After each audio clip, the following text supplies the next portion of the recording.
देखिए,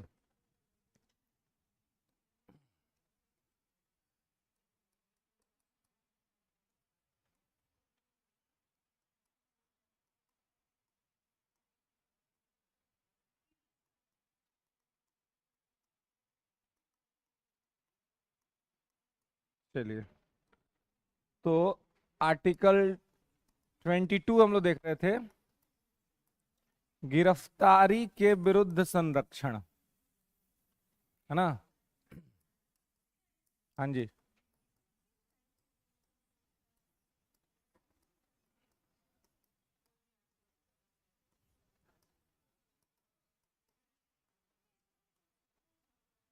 क्या?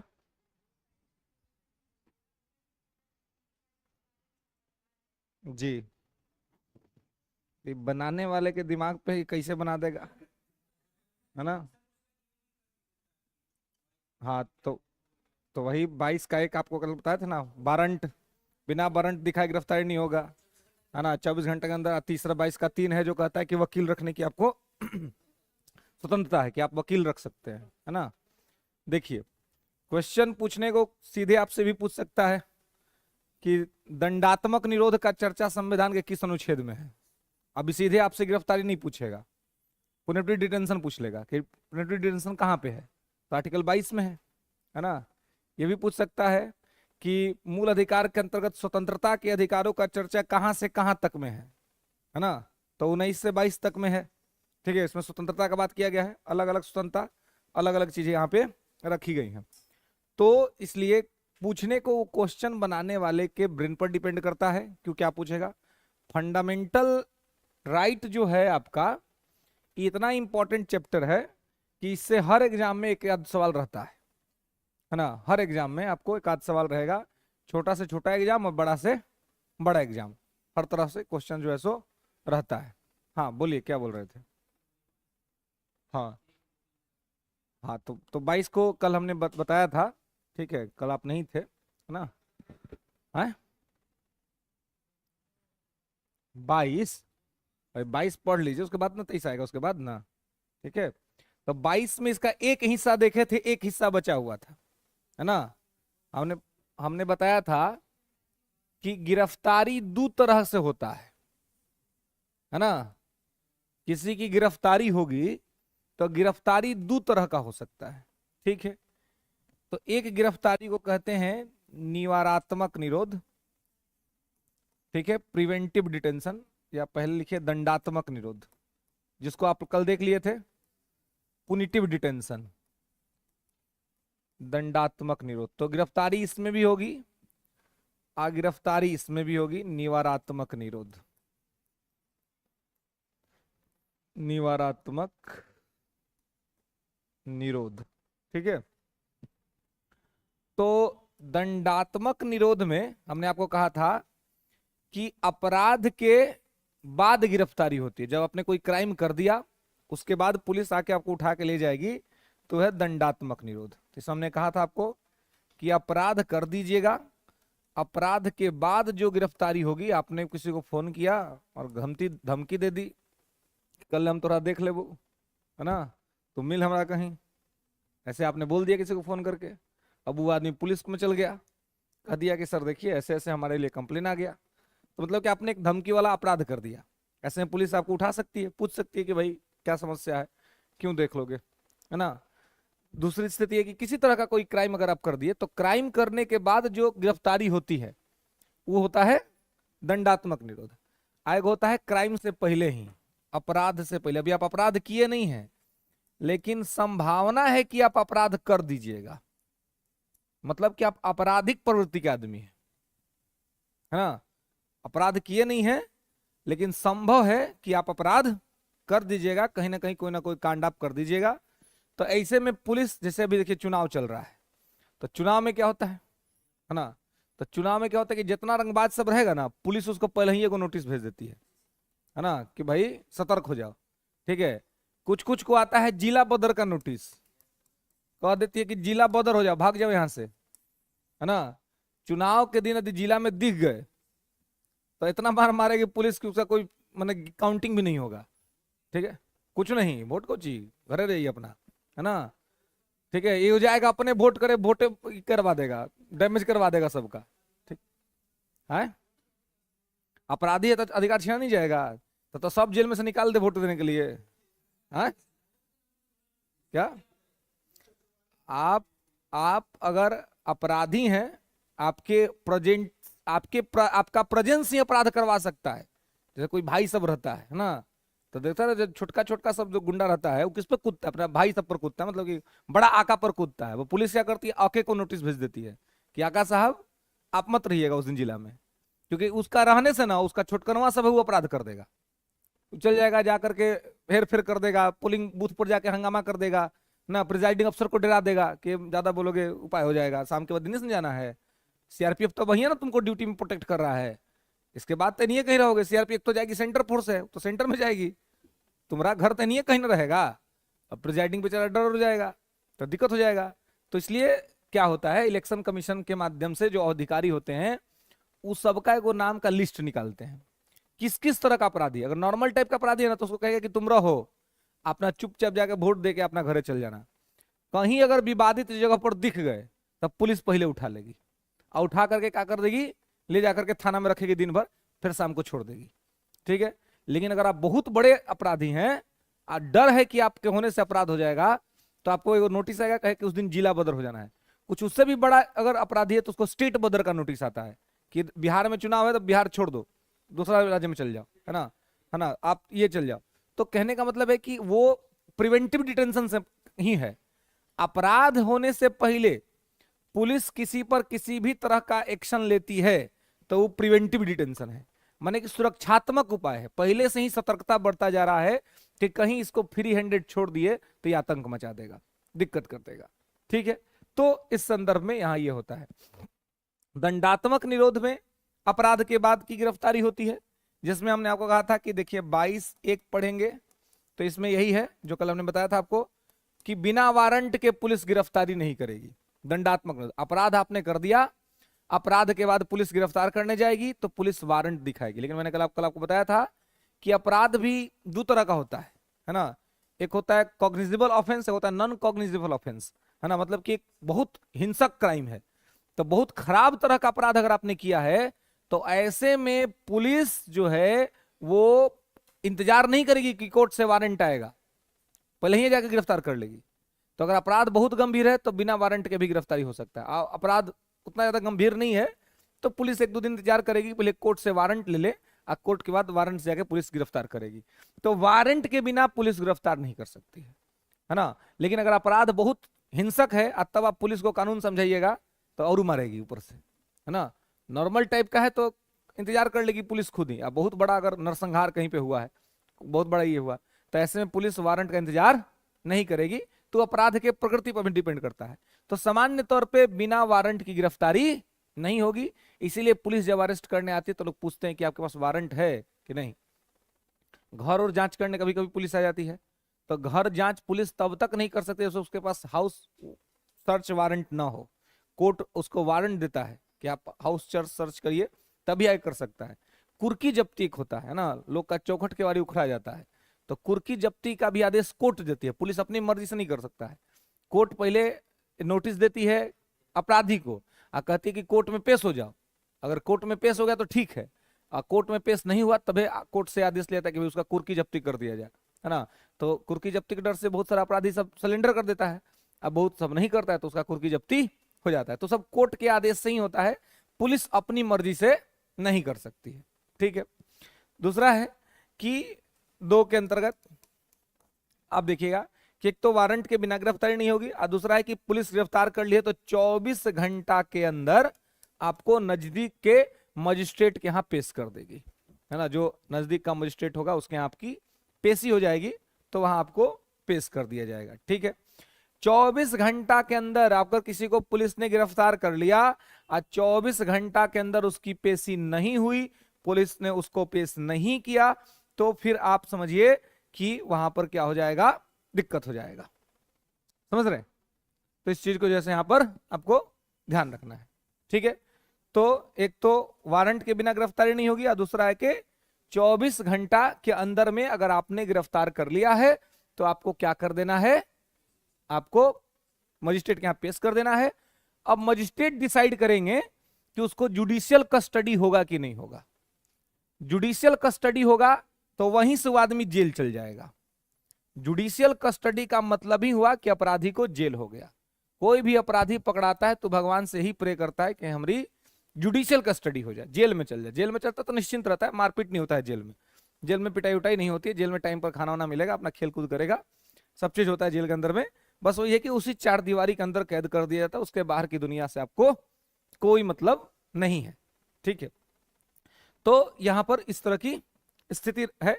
तो ये 24 घंटा का नियम पुलिस को ख्याल रखें तो नौकरी संकट में पड़ सकता है ना। फंडामेंटल राइट का वायलेशन हो जाएगा, भले वो अपराधी है काहे नहीं है, उसको अगर आप नहीं पेश किए तो इसका मतलब है कि कहीं ना कहीं पुलिस प्रोग्राम बनाने का सोच रही है, कहीं एनकाउंटर कर देगी, है ना।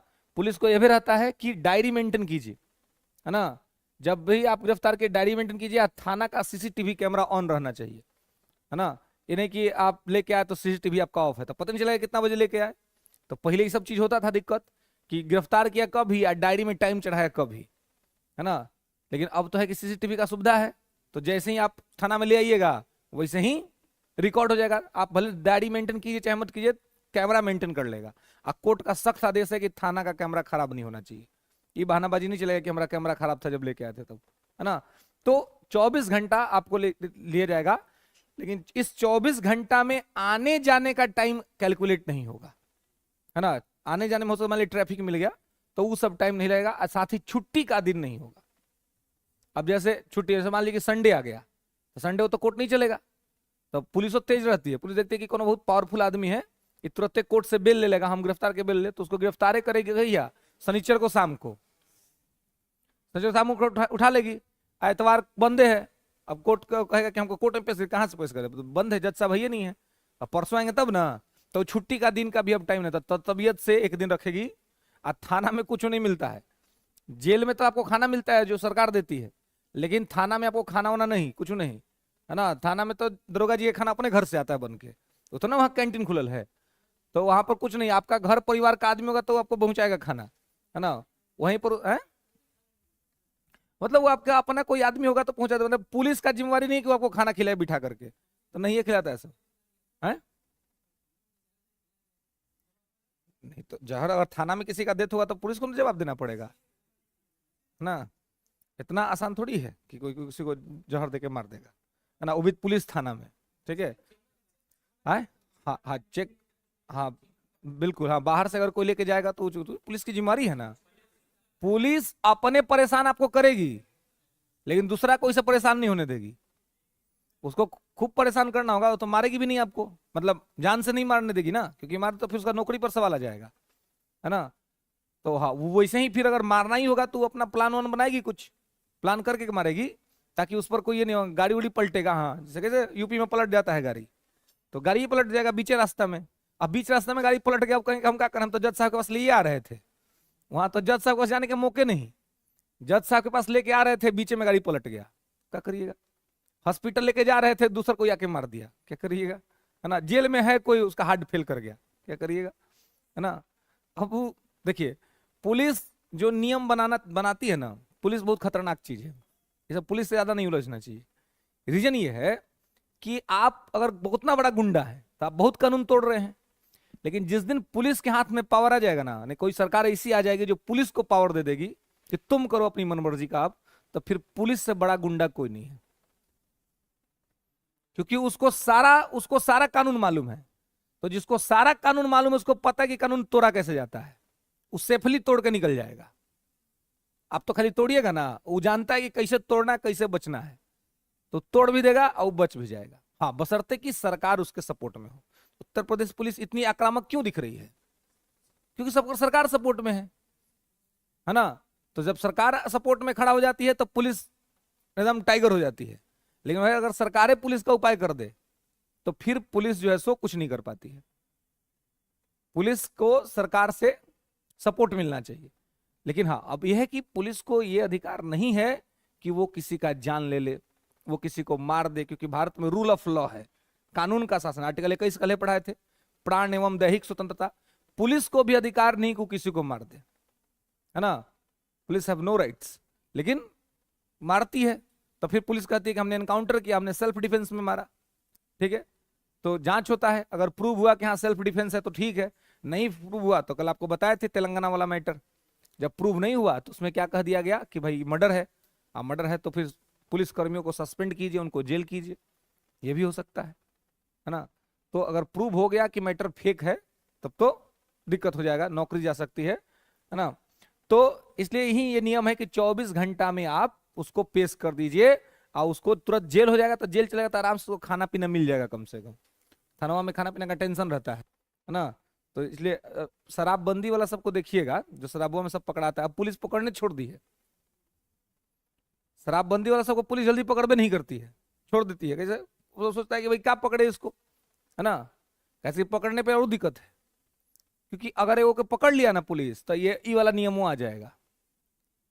अब प्रॉपर 24 घंटा वो के पीछे पुलिस घूमेगी, है ना, और उसको प्रोटेक्ट करके रखेगी, उसको मजिस्ट्रेट के यहाँ पेश करेगी। अब मालूम है कि मजिस्ट्रेट उसको जेल लिखेगा, 2 दिन में फिर बेल लेके बाहर आ जाएगा। तब पुलिस क्या करती है,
है ना। तो उससे बहुत ज्यादा लोग आता है ना, टारगेट से बहुत ज्यादा लोग है। सबसे बड़ा बिहार में तो बेरोजगारी दूर यही कर दिया है ना। सबसे ज्यादा बेरोजगारी आप गांव में जाके देखिएगा, एगो दूगो लड़का सब ऐसा है कि एकदम यह सबसे पूरा कमा लिया है ना, इलीगल काम करके। ठीक है, हाँ हाँ हाँ है ना। तो 24 घंटे का नियम है। और तीसरा चीज है कि दंडात्मक निरोध में जो गिरफ्तारी होगा उसको वकील रखने की सुविधा होगी, ये वकील रखेगा। ठीक है, तो यहां तक तो आप बात लगभग समझ गए थे, है ना। अब हमें बात करनी है इसके आगे की बात। ठीक है, तो आगे की बात क्या है, निवारात्मक निरोध, अपराध से पहले की गिरफ्तारी। अब अपराध से पहले की गिरफ्तारी कैसे होगी, तो देखिए, शक के आधार पर, इसमें जो गिरफ्तारी होती है वो शक के आधार पर होती है। ठीक है, इसी निवारात्मक निरोध आपसे कहा जा सकता है कि मूल अधिकार का ऐसा वो कौन सा प्रावधान है जिसका तुलना रॉलेक्ट एक्ट से किया जा सकता है, तो वो यही है निवारात्मक निरोध। ये रॉलेक्ट एक्ट से इसका तुलना किया था, क्योंकि रॉलेक्ट एक्ट में क्या था, बिना वकील, बिना अपील, बिना दलील का कानून। तो ठीक उसी प्रकार से यहां ना आप वकील रख सकते हैं, ना आप अपील कर सकते हैं, ना आप दलील दे सकते हैं। शक के आधार पर पुलिस उठाएगी और आपका छुट्टी कर देगी। इसमें क्या होता है, तो निवारात्मक निरोध में पहला चीज होगा कि आपको जो आपकी जो गिरफ्तारी होगी वो बिना वारंट के होगी, पुलिस वारंट दिखेबे नहीं करेगी। हाँ, शक के आधार पर गिरफ्तारी होना तो वारंट दिखाने का जरूरत नहीं है, पुलिस जाएगी या घर में से एकदम चोर जैसन उठा के लेके चलेगी। ठीक है, वो मैटर खूब चर्चा में रहा था, है ना, मनीष कश्यप तो इधर का मैटर है। उससे पहले एगो मैटर रहा था रिपब्लिक टीवी का, अर्णब गोस्वामी केस, है ना, है ना। मारा नहीं था उतना, लेकिन डरवा दिया था बहुत ज्यादा, है ना। तो महाराष्ट्र सरकार उस समय सब गठबंधन का सरकार सब चला रहा था महाराष्ट्र में, तो ये तरह तो बहुत ज्यादा बोलता है ना, अर्णब गोस्वामी खूब चिल्लाता है। तो पूछता है भारत, है ना, उसको कहता है, उसको कहना चाहिए चीखता है भारत, है ना, पूछता है भारत नहीं, चिखता है भारत, बहुत चिखता है। तो अब वो करता है, तो अब वो इतना ज्यादा बोल दिया ना कि बोलने के चक्कर में वो पूरा मैंने उद्धव ठाकरे जो मुख्यमंत्री था कन्या वहां का, उसको भी पूरा चैलेंज कर दिया। तो वो सब टारगेट में ले लिया इसको कि रोक तो हम ठीक कर देते हैं। अब ठीक करने, मीडिया के आदमी को क्या कर दिया, भेज दिया कमांडो। घरे बैठ के अपना बीवी के साथ नाश्ता कर रहा था, पिताजी के साथ टीवी देख रहा है, तो कमांडो आया, गेट खोलो, क्या बात है, गिरफ्तारी हो गया। कौन अपराध में? Preventive detention. बोला किए क्या है? तो रोज जो समूह पर भड़काऊ बात बोलते हो ना, उससे हो सकता है कि महाराष्ट्र में दिक्कत हो जाए। तो सरकार एक टारगेट में कर लिया। अब पुलिस राज्य सरकार का विषय है, अब भेज दिया सब कमांडो। अब कमांडो घरवा में जा करके आई, कॉलर पकड़ कर खींचते हुए अर्णव गोस्वामी को ले गया। सोचिए, माने देश के मतलब एक पत्रकार का जो उतना पावरफुल आदमी है उसके साथ ही हुआ। तो सरकार अगर चाह देगी ना कि हमको उपाय कर देना तो कर देगी, ठीक है। तो उनको जैसे कि अब देखिए, हम इसलिए कहते हैं कि जो लोग कहता है कि संविधान खतरा में है, तो उस समय संविधान तुम्हारा कहां था? खतरा में नहीं था। इसलिए कोई जो है ना वो दूध का धुला हुआ नहीं है। इंदिरा गांधी को बात कहती थी कि भारत में ईमानदार वही है जिसके पास कुर्सी नहीं है। जिस दिन लोग कुर्सी पे बैठ जाते हैं ना, ईमानदारी घर में रख के आते हैं, है ना। और ईमानदारी एक महंगा गहना होता है, और गहना आदमी शादी ब्याह में पहनता है, रोज नहीं पहनता है।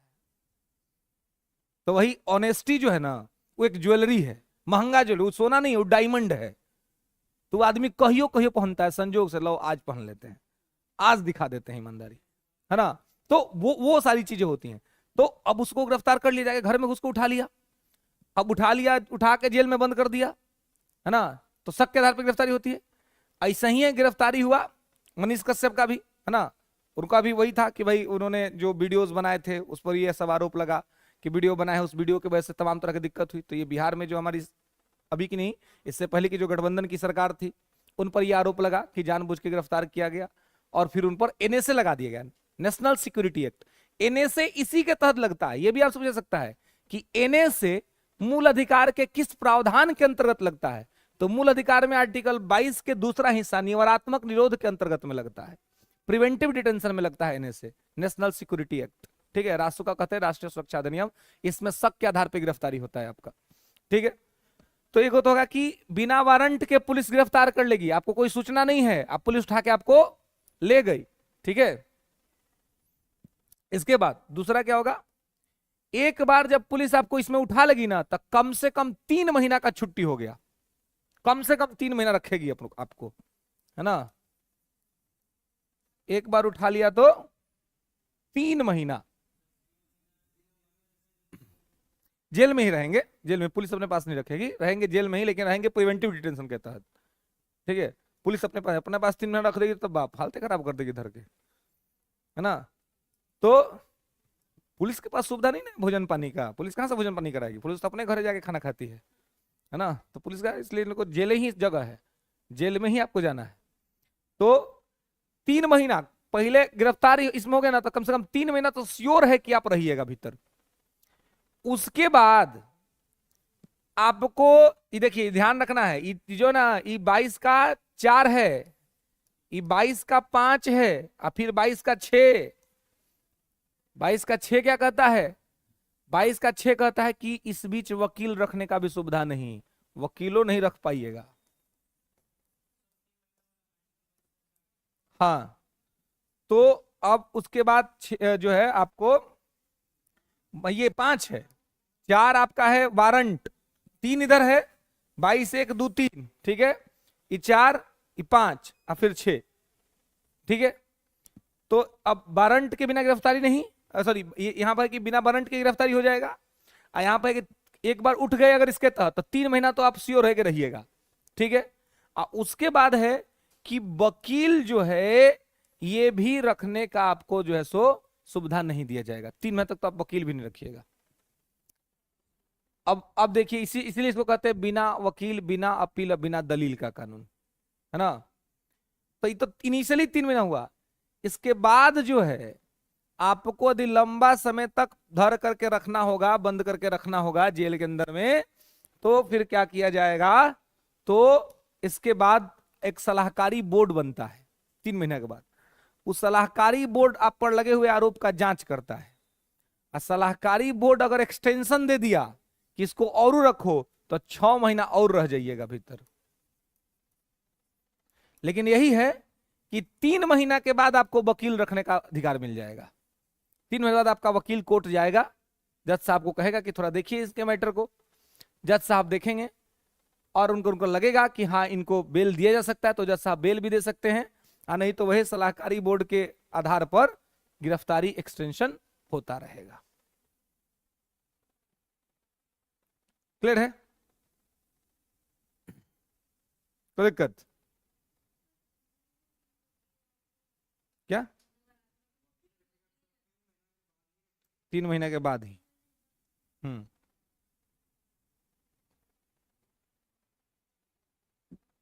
ठीक है, तो 3 महीने के बाद 6 महीना, अब बढ़ाएगा तो सीधे 6 महीने बढ़ाएगा। 6 महीना सलाहकारी बोर्ड कर देगी तो 6 महीना। लेकिन हाँ अब उसमें इसके बाद आपके पास वकील रखने की रहेगा सुविधा। 3 महीना बाद तो वकील साहब अगर बेल दिलाने में सक्षम रहे तो दिलवा लेंगे, है ना। वकील वकील की बात है। तो अब यहां पर क्या है देखिए, इसी के तहत इस वाला कॉलम को ना आलोचना की जाता है। तो इसमें अब देखिए जैसे कि अब मनीष कश्यप का जो है, अब वो कहते हैं कि भाई हमको कोर्ट ने बेल दे दिया। कोर्ट ने बेल ही नहीं दिया, कोर्ट ने वो कहते हैं कि कोर्ट ने हमको बरी किया है और कोर्ट ने हम पर लगे हुए सारे आरोप को निराधार बताया है। तो अब सोचिए कि जब कोर्ट सारा मैटर को खारिज कर दिया तो एक आदमी को तो आप निरपराधे 8 महीना में रख दिए जेल में, है? उसके जीवन का 8 महीना ला के दीजिएगा? नहीं ला के दीजिएगा, है? हाँ, तो मतलब जो ये कहा जा रहा था कि उन्होंने फेक काम किया है, जो भी किया, तो कोर्ट ने इन पर लगाए हुए सारे एलिगेशन वापस ले लिए। इन पर जो भी आरोप लगा था वो सब इन पर सिद्ध नहीं हो पाया। तो जब है क्या क्या किया?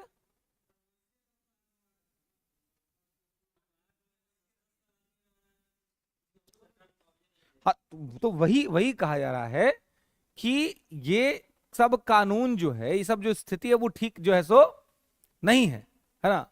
लेकिन ये कानून खराब नहीं है, कानून तो ठीक है, ये कानून होना चाहिए, लेकिन इसका प्रयोग करने वाले लोग ठीक नहीं है। ये लोग इंटेंशनली करता है। अब जैसे कि बिहार में ही किए, गलत किए, महाराष्ट्र में वो किए, गलत किए, एगो गलत उत्तर प्रदेश में भी हुआ जो योगी आदित्यनाथ की पुलिस ने किया, और वो गलती हुआ कफील खान के साथ। कफील खान गोरखपुर चाइल्ड हॉस्पिटल का डॉक्टर, ईमानदार डॉक्टर, निहायत ईमानदार डॉक्टर था। बिहार में चमकी बुखार हुआ था तो वो आदमी आकर के भीग करके सबको ठीक किया मुजफ्फरपुर में। उस पर लगा दिया आप एनएस से, हाँ उसको उठा लगा दिया आप, और लगा के उस बेचारा को धर दिया आप जेल में, और वो तो गिरफ्तार कर दिया। उसका गिरफ्तारी कैसे हुआ? उसको गिरफ्तार किया तल तक आ गया कोरोना। अब एगो तो समझिए 3 महीना ऐसा ही, और ऊपर से कोरोना का लॉकडाउन, तो 6 महीना ऊपर से ऐसे ही कोर्टे बंद था। वो तो बाद में बहुत जब 8 महीना बेचारा रह लिया तब जाके इलाहाबाद हाई कोर्ट जब वीडियो कॉन्फ्रेंसिंग पर सुनने लगा मैटर को, तब इसका वकील कहा कि सर देखिए बचाइए उसको, तो दिक्कत हो जाएगा। तो बोला क्या दिक्कत है? तो बोला कि हमको क्यों गिरफ्तार किया गया है। तो देखिए मैटर क्या था, मैटर दूसरा रहता है। आपको याद होगा एक घटना घटी थी गोरखपुर चाइल्ड हॉस्पिटल में, ऑक्सीजन की कमी पड़ गई थी और बहुत सारे बच्चे मर गए थे, क्योंकि हॉस्पिटल प्रशासन ने ऑक्सीजन कंपनी को भुगतान नहीं किया था। उस समय वो हॉस्पिटल के निदेशक थे कफील खान। तो जब मुख्यमंत्री साहब गए विजिट पर, और उनका संसदीय क्षेत्र, उनका विधानसभा क्षेत्र, वो वहीं से आते हैं, और वहां पर इतना बड़ा घटना घट गया तो पूरा सेंटर में आ गए वो कि भाई आप ही की जगह पे इतना बड़ी घटना घट गई। तो सब जगह तो होता है 2-4-10 को चाटुकार सब। अब सब जाके मुख्यमंत्री को कंप्लेन क्या मार दिया कि कफीले खान इसके लिए दोषी है, निगेटिव बना दिया। अब जिसके प्रति आपके मन में पहले ही से नकारात्मक भाव आ जाए, वो अच्छो बात कहेगा ना तो आपको अच्छा नहीं लगेगा। ये होता है व्यक्ति के साथ, आदमी पूर्वाग्रह के भाव से ग्रसित हो जाता है कभी कभी, कि आपके दिमाग में कुछ निगेटिव बातें बैठ गई। अब निगेटिव बात बैठ गया, अब वो कितना पॉजिटिव कहेगा आपको बुझी भी नहीं करेगा, क्योंकि आपका दिमाग एक संकीर्ण मानसिकता से ग्रसित हो गया। अब उनको ये सब बना दिया पूरा कि सब गलती इन्हीं का है। इस पर एक्शन भी हुआ, लेकिन एक्शन होने के बाद भी वहां की जो कोर्ट है उसने उनको छोड़ दिया, सबऑर्डिनेट कोर्ट ने कहा दिया कि इनका कोई गलती नहीं था। लेकिन इमेज निगेटिव बना हुआ था। तब तक 2019 में आया सीए कानून, सिटीजनशिप अमेंडमेंट एक्ट 2019। सीए कानून पर जा करके भाषण दे दिए अलीगढ़ मुस्लिम यूनिवर्सिटी में। अब भाषण दे के चल गए बंबई एगो पार्टी में। बस उत्तर प्रदेश पुलिस फ्लाइट पकड़ी या पहुंच गई मुंबई हुए पार्टी में। बोले कि चलिए प्लेट धरिए, हो गया। वे कहते हैं शक के आधार पर गिरफ्तारी, कोई अपराध अभी हुआ नहीं, उठा के ले गई। बोली क्यों? बोला आप जो भाषणवा दे रहे हैं ना घूम घूम के, डर है कि आप ही की वजह से बड़का दंगा हो जाएगा, कोई दिक्कत हो जाएगा, इसलिए आपको हम जेल ले चलते हैं। पुलिस लेकर बंद कर दी।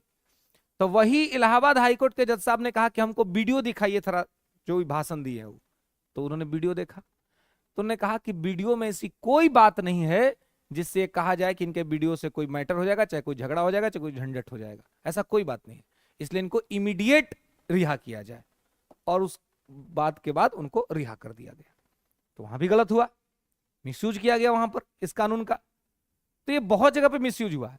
तो मिसयूज हुआ है तो अब क्या इस कानून को खत्म कर देना चाहिए? बिल्कुल नहीं, ये रहना चाहिए, क्योंकि यही तो है कि गलत करने वाले, खास करके आतंकवादियों के लिए है, जो देश में अशांति उपद्रव फैलाते हैं उनके लिए है, आम आदमी के लिए नहीं है। ये अर्णब गोस्वामी के लिए नहीं है, ये मनीष कश्यप के लिए नहीं है, ये आपको डॉक्टर कफील खान के लिए नहीं है।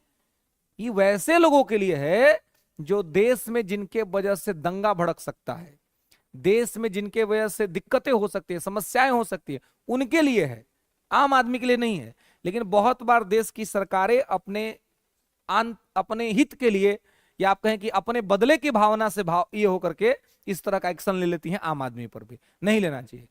इसका पॉजिटिविटी समझिए, अगर ये नहीं होता तो धारा 370 कश्मीर से आसानी से खत्म नहीं हो पाता, क्योंकि वहां के स्थानीय नेता को इसी के तहत उनके घरों में नजरबंद कर दिया गया, हाउस अरेस्टिंग जिसको कहते हैं, घर ही में उनको कैद कर दिया गया, क्योंकि डर था कि ये बंद हुआ है, इसके खिलाफ वो लोग बाहर निकलेंगे, घाटी में भाषण करेंगे, जम्मू में भाषण करेंगे, लोगों को भड़काएंगे और संभव है कि दंगा हो जाएगा, तो देश की एकता और अखंडता खतरे में पड़ जाएगी। तो कुछ चुनिंदा लोग जिनके भाषण से धारा 370 हटने के बाद बहुत तरह की समस्या हो सकती थी, वैसे लोगों को उन्हीं के घरों में नजरबंद करने के काम में आया ये निवारात्मक निरोध।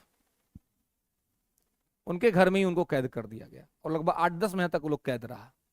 घर में रहिए, अपना खाइए पीजिए, बाकी बाहरी दुनिया से आपका कोई संपर्क नहीं।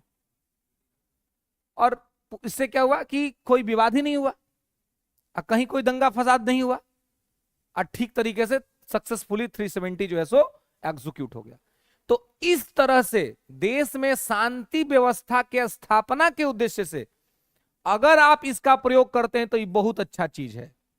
लेकिन इंटेंशनली बदले के भाव से अगर किसी के साथ ऐसा करते हैं तो ये ठीक बात नहीं है, क्योंकि बदला लेने के लिए इसको नहीं लाया गया है, इसको लाया गया है देश में शांति व्यवस्था को स्थापित करने के लिए। क्लियर है? कोई दिक्कत?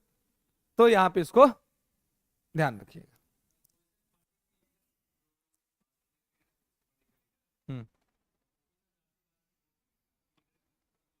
हाँ, देखिए लगा सकते हैं लेकिन नहीं लगाया जाता है, क्योंकि फिर लगा दीजिएगा तो फिर बोलने की आजादी खत्म हो जाएगी ना। अब ठीक है, कुछ लोग बोलता है उस तरह का, लेकिन अब उनको सबको नेता को पकड़ लीजिएगा, उसको जेल बंद कर दिया, तभी तो देख रहे हैं कि ईडीए पर सब कह रहा है कि तानाशाही आ गया है। अब भाषणों पर अगर बैन होने लग गया तो दिक्कत हो जाएगा ना देश में, लोकतांत्रिक देश है ना।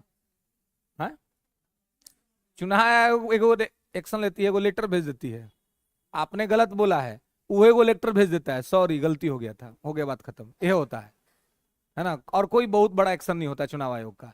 चुनाव आयोग का कहीं एक्शन होता है, वो एगो लेटर भेजती है और उधर से वो लेटर आता है, बस बात खत्म हो जाता है ना। नहीं तो सबसे ज्यादा हेटरेट स्पीच तो चुनाव में ही दिया जाता है, सबसे ज्यादा हेटरेट स्पीच चुनाव में ही दिया जाता है, लेकिन उसमें इसको नहीं लगाया जाता है। जबकि चुनाव में लोगों को हेटरेट स्पीच नहीं देना चाहिए। नफरत से भरा हुआ भाषण सबसे ज्यादा चुनाव में ही नेताजी लोगों के द्वारा दिया जाता है।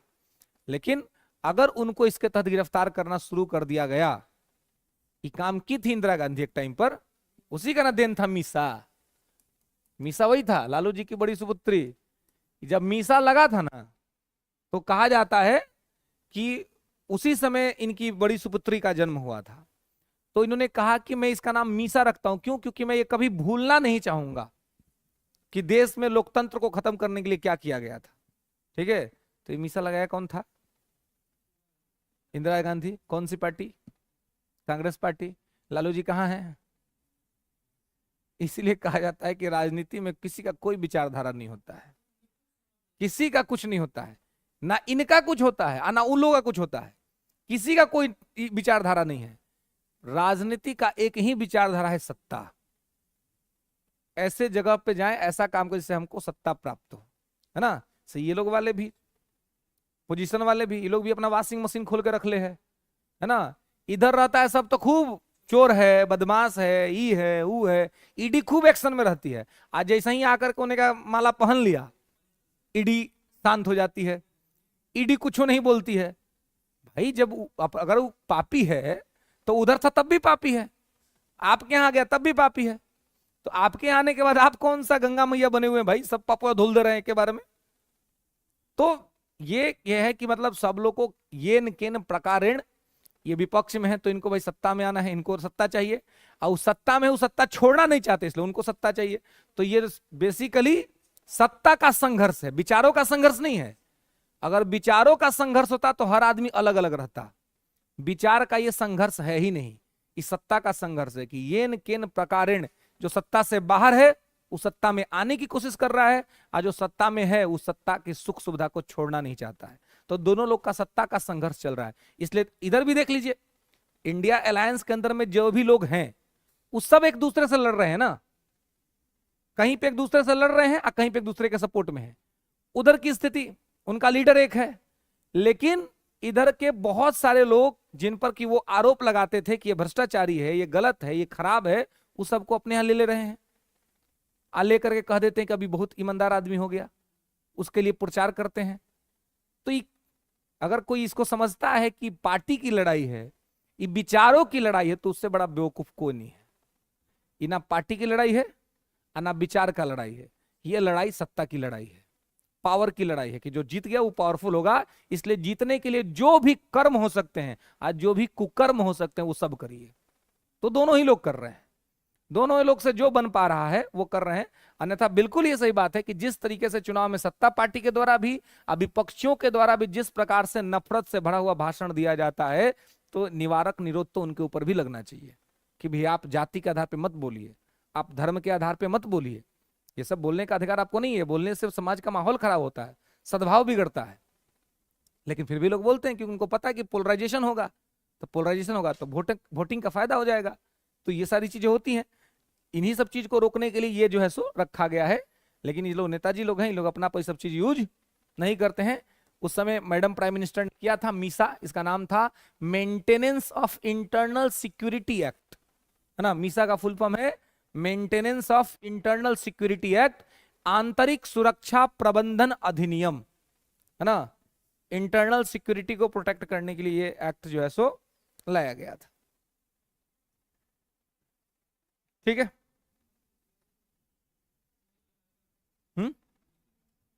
हाँ, आंतरिक सुरक्षा प्रबंधन अधिनियम, ठीक है, आंतरिक सुरक्षा प्रबंधन अधिनियम, मेंटेनेंस ऑफ इंटरनल सिक्योरिटी। इसके तहत बहुत सारा कानून बना है। मीसा है, इसी के तहत पोटा बना था, है ना, प्रोहिबिशन ऑफ टेररिस्ट एक्टिविटी, है, हाँ सब खत्म हो गया। ये उस जब बना, जब संसद ने पारित किया 2002 में, तो पूरे इंडिया के लिए पारित किया था, लेकिन ज्यादा दिन तक रहा नहीं, फिर 2004 में ही इसको वापस ले लिया गया था। ठीक है, प्रोहिबिशन ऑफ टेररिस्ट एक्टिविटी, इसी के तहत वर्तमान में एनएसए चल रहा है, नेशनल सिक्योरिटी एक्ट, इसी को कहते हैं रासुका, राष्ट्रीय सुरक्षा अधिनियम।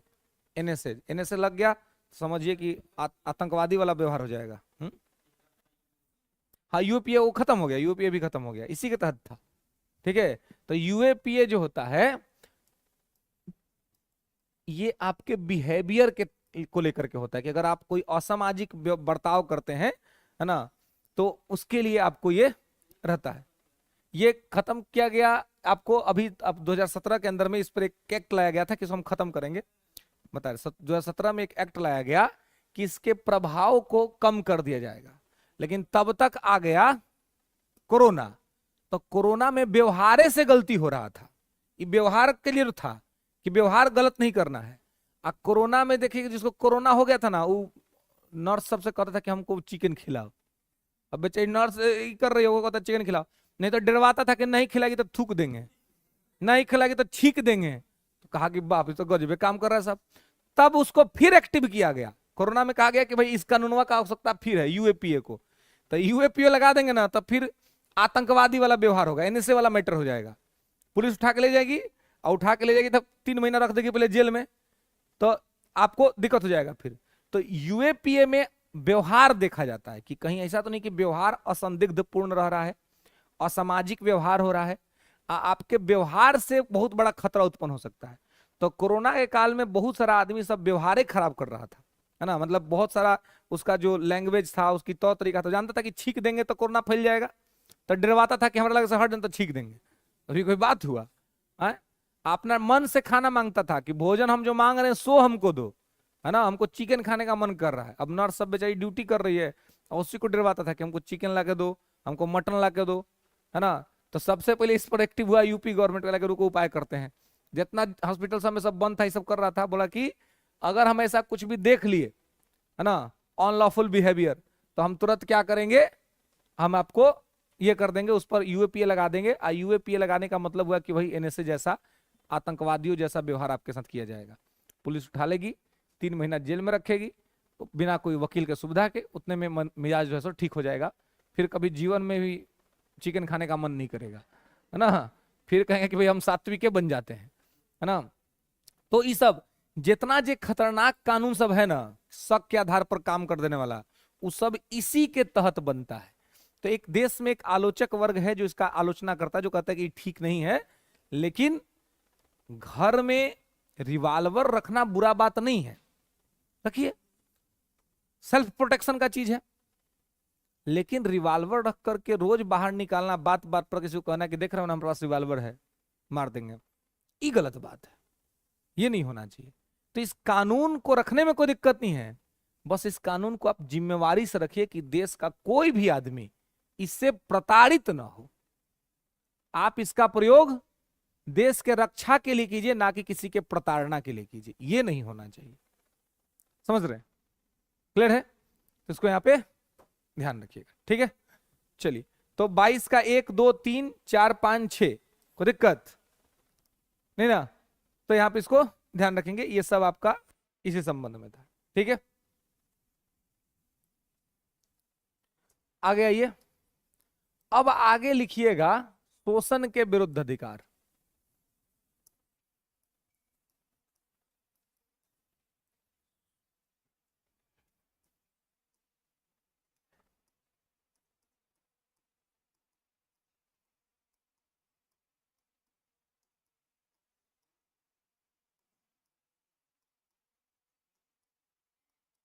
शोषण के विरुद्ध अधिकार, राइट टू अगेंस्ट एक्सप्लॉइटेशन, है ना।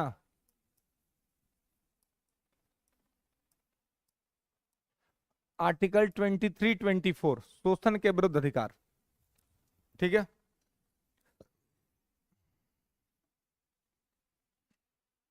तो आर्टिकल 23 क्या कहता है जी?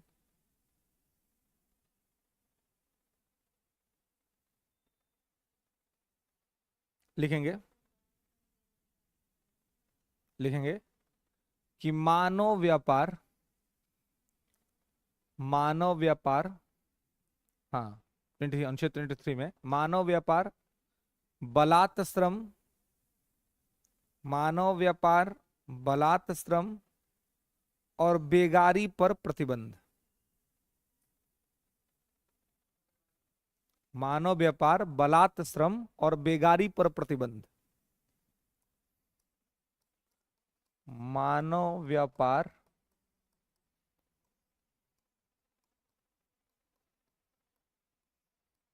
बलात् श्रम और बेगारी पर प्रतिबंध, prohibition on human trafficking, forced labour and bonded labour. तो देखिए, मानव व्यापार भी प्रतिबंधित है, बलात् श्रम भी प्रतिबंधित है, और बेगारी भी प्रतिबंधित है। आर्टिकल 23 कहता है कि मानव व्यापार नहीं होगा। मानव व्यापार नहीं होगा यानी कि किसी भी मानव की खरीद बिक्री नहीं होगी, है ना। कोई मानव को खरीदा बेचा नहीं जाएगा, ना तो किसी मानव को खरीदा बेचा जाएगा, और ना ही किसी मानव के किसी अंग का व्यापार किया जाएगा। अंगों का तो व्यापार होता है ना, हाँ, किडनी उडनी बेच दिया, मार दिया, आंख निकाल के बेच दिया, इंटरनेशनल मार्केट में इसका बड़ा डिमांड रहता है ना। तो ये सब चीज हो जाता है। तो इसलिए कि मानव व्यापार प्रतिबंधित रहेगा। हाँ, अगर ह्यूमन ट्रैफिकिंग, तो कहाँ रह लो जब बोल लो, तब जब हम कोई बात हिंदी बोलेंगे ना, उसके जस्ट बाद उसको कंप्लीट इंग्लिश में भी बोलेंगे, ठीक ना। तो इसलिए हिंदी में नहीं लिखना है, इंग्लिश में लिखना है, इंतजार कर लेना है, ठीक ना। और उसको ध्यान है कि हम बोलेंगे जरूर, नहीं बोलेंगे तो बोलना कि सर इसको इंग्लिश में बोल दीजिए, ठीक है। उन्होंने बोला था कि prohibition on human trafficking, force labour and bonded labour, ठीक है। तो मानव व्यापार मतलब कि एक तो मानव का व्यापार नहीं होगा, और दूसरा जो है कि मानव अंग का व्यापार भी नहीं होगा, ठीक है। पहले आप सुनते होंगे कि हॉस्पिटल से बच्चा चोरी हो गया, बच्चे उठा के सब बेच देता था, है ना, अभी भी होता है ना। तो मतलब ये सब चीज बैन है। अगर कोई पकड़ा गया, कंप्लेन हो गया, तो फिर क्या हो जाएगा, दिक्कत हो जाएगा। तो मानव व्यापार नहीं करना है, मानव अंग का भी व्यापार नहीं करना है, ठीक है। ह्यूमन ऑर्गन्स का भी व्यापार नहीं करना है। देखिए, दान देना अलग बात है, बहुत लोग आजकल मानव अंग दान करता है ना।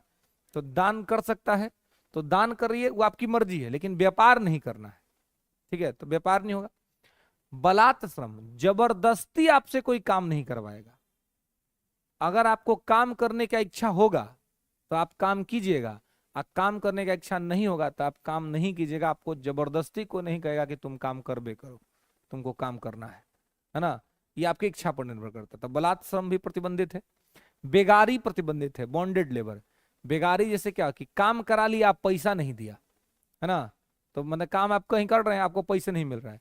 पहले क्या होता था, पहले के जमाना में, कि जैसे कि कोई गरीब आदमी बेचारा जाके घर, गांव का कोई बनियास महाजन कोई है, कोई ताकतवर आदमी, उससे पैसा ले लेता था, क्योंकि पहले बैंक का सुविधा नहीं था। तो जाके ले लेता था उससे पैसा, तो वो दिया 5,000, आज पेपर मरवा लिया 50,000 का। अनपढ़ आदमी है, उसको समझ में भी नहीं आया। अब वो कहता है कि अब इसका सूद दो। अब मालूम चला कि वो बेचारा सूद चुकाते चुकाते मर गया, सूद पूरा नहीं हुआ, अब उसका बच्चा भी सूद चुका रहा है। तो देखता है कि अब तो गरीब है, तो चुका नहीं पाएगा, तो उसको क्या कह देता है कि काम करो हमारा घर है, तुम परमानेंट नौकर बन जाओ, है ना, हमारे यहाँ काम करो, खाना पीना खाना, पैसा हम तुमको नहीं देंगे, हमारा पैसा सदते रहेगा। अभी क्या हो गया, यही हो गया बॉन्डेड लेबर, यही हो गया बेगारी, है ना। तो ये भी नहीं होगा, ना जबरदस्ती कोई आपसे काम कराएगा, और ना आपसे कोई बेगारी कराएगा। काम कराएगा तो आपको पैसा देगा, ठीक है। और आपको मजदूर आप रह सकते हैं, दास नहीं होंगे आप किसी के। तो अगर आपसे पूछा जाए कि दास और मजदूर में क्या अंतर होता है, तो क्या कहिएगा।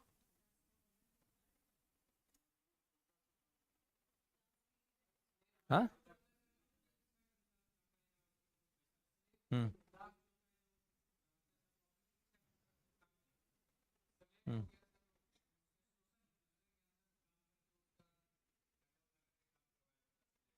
हम्म।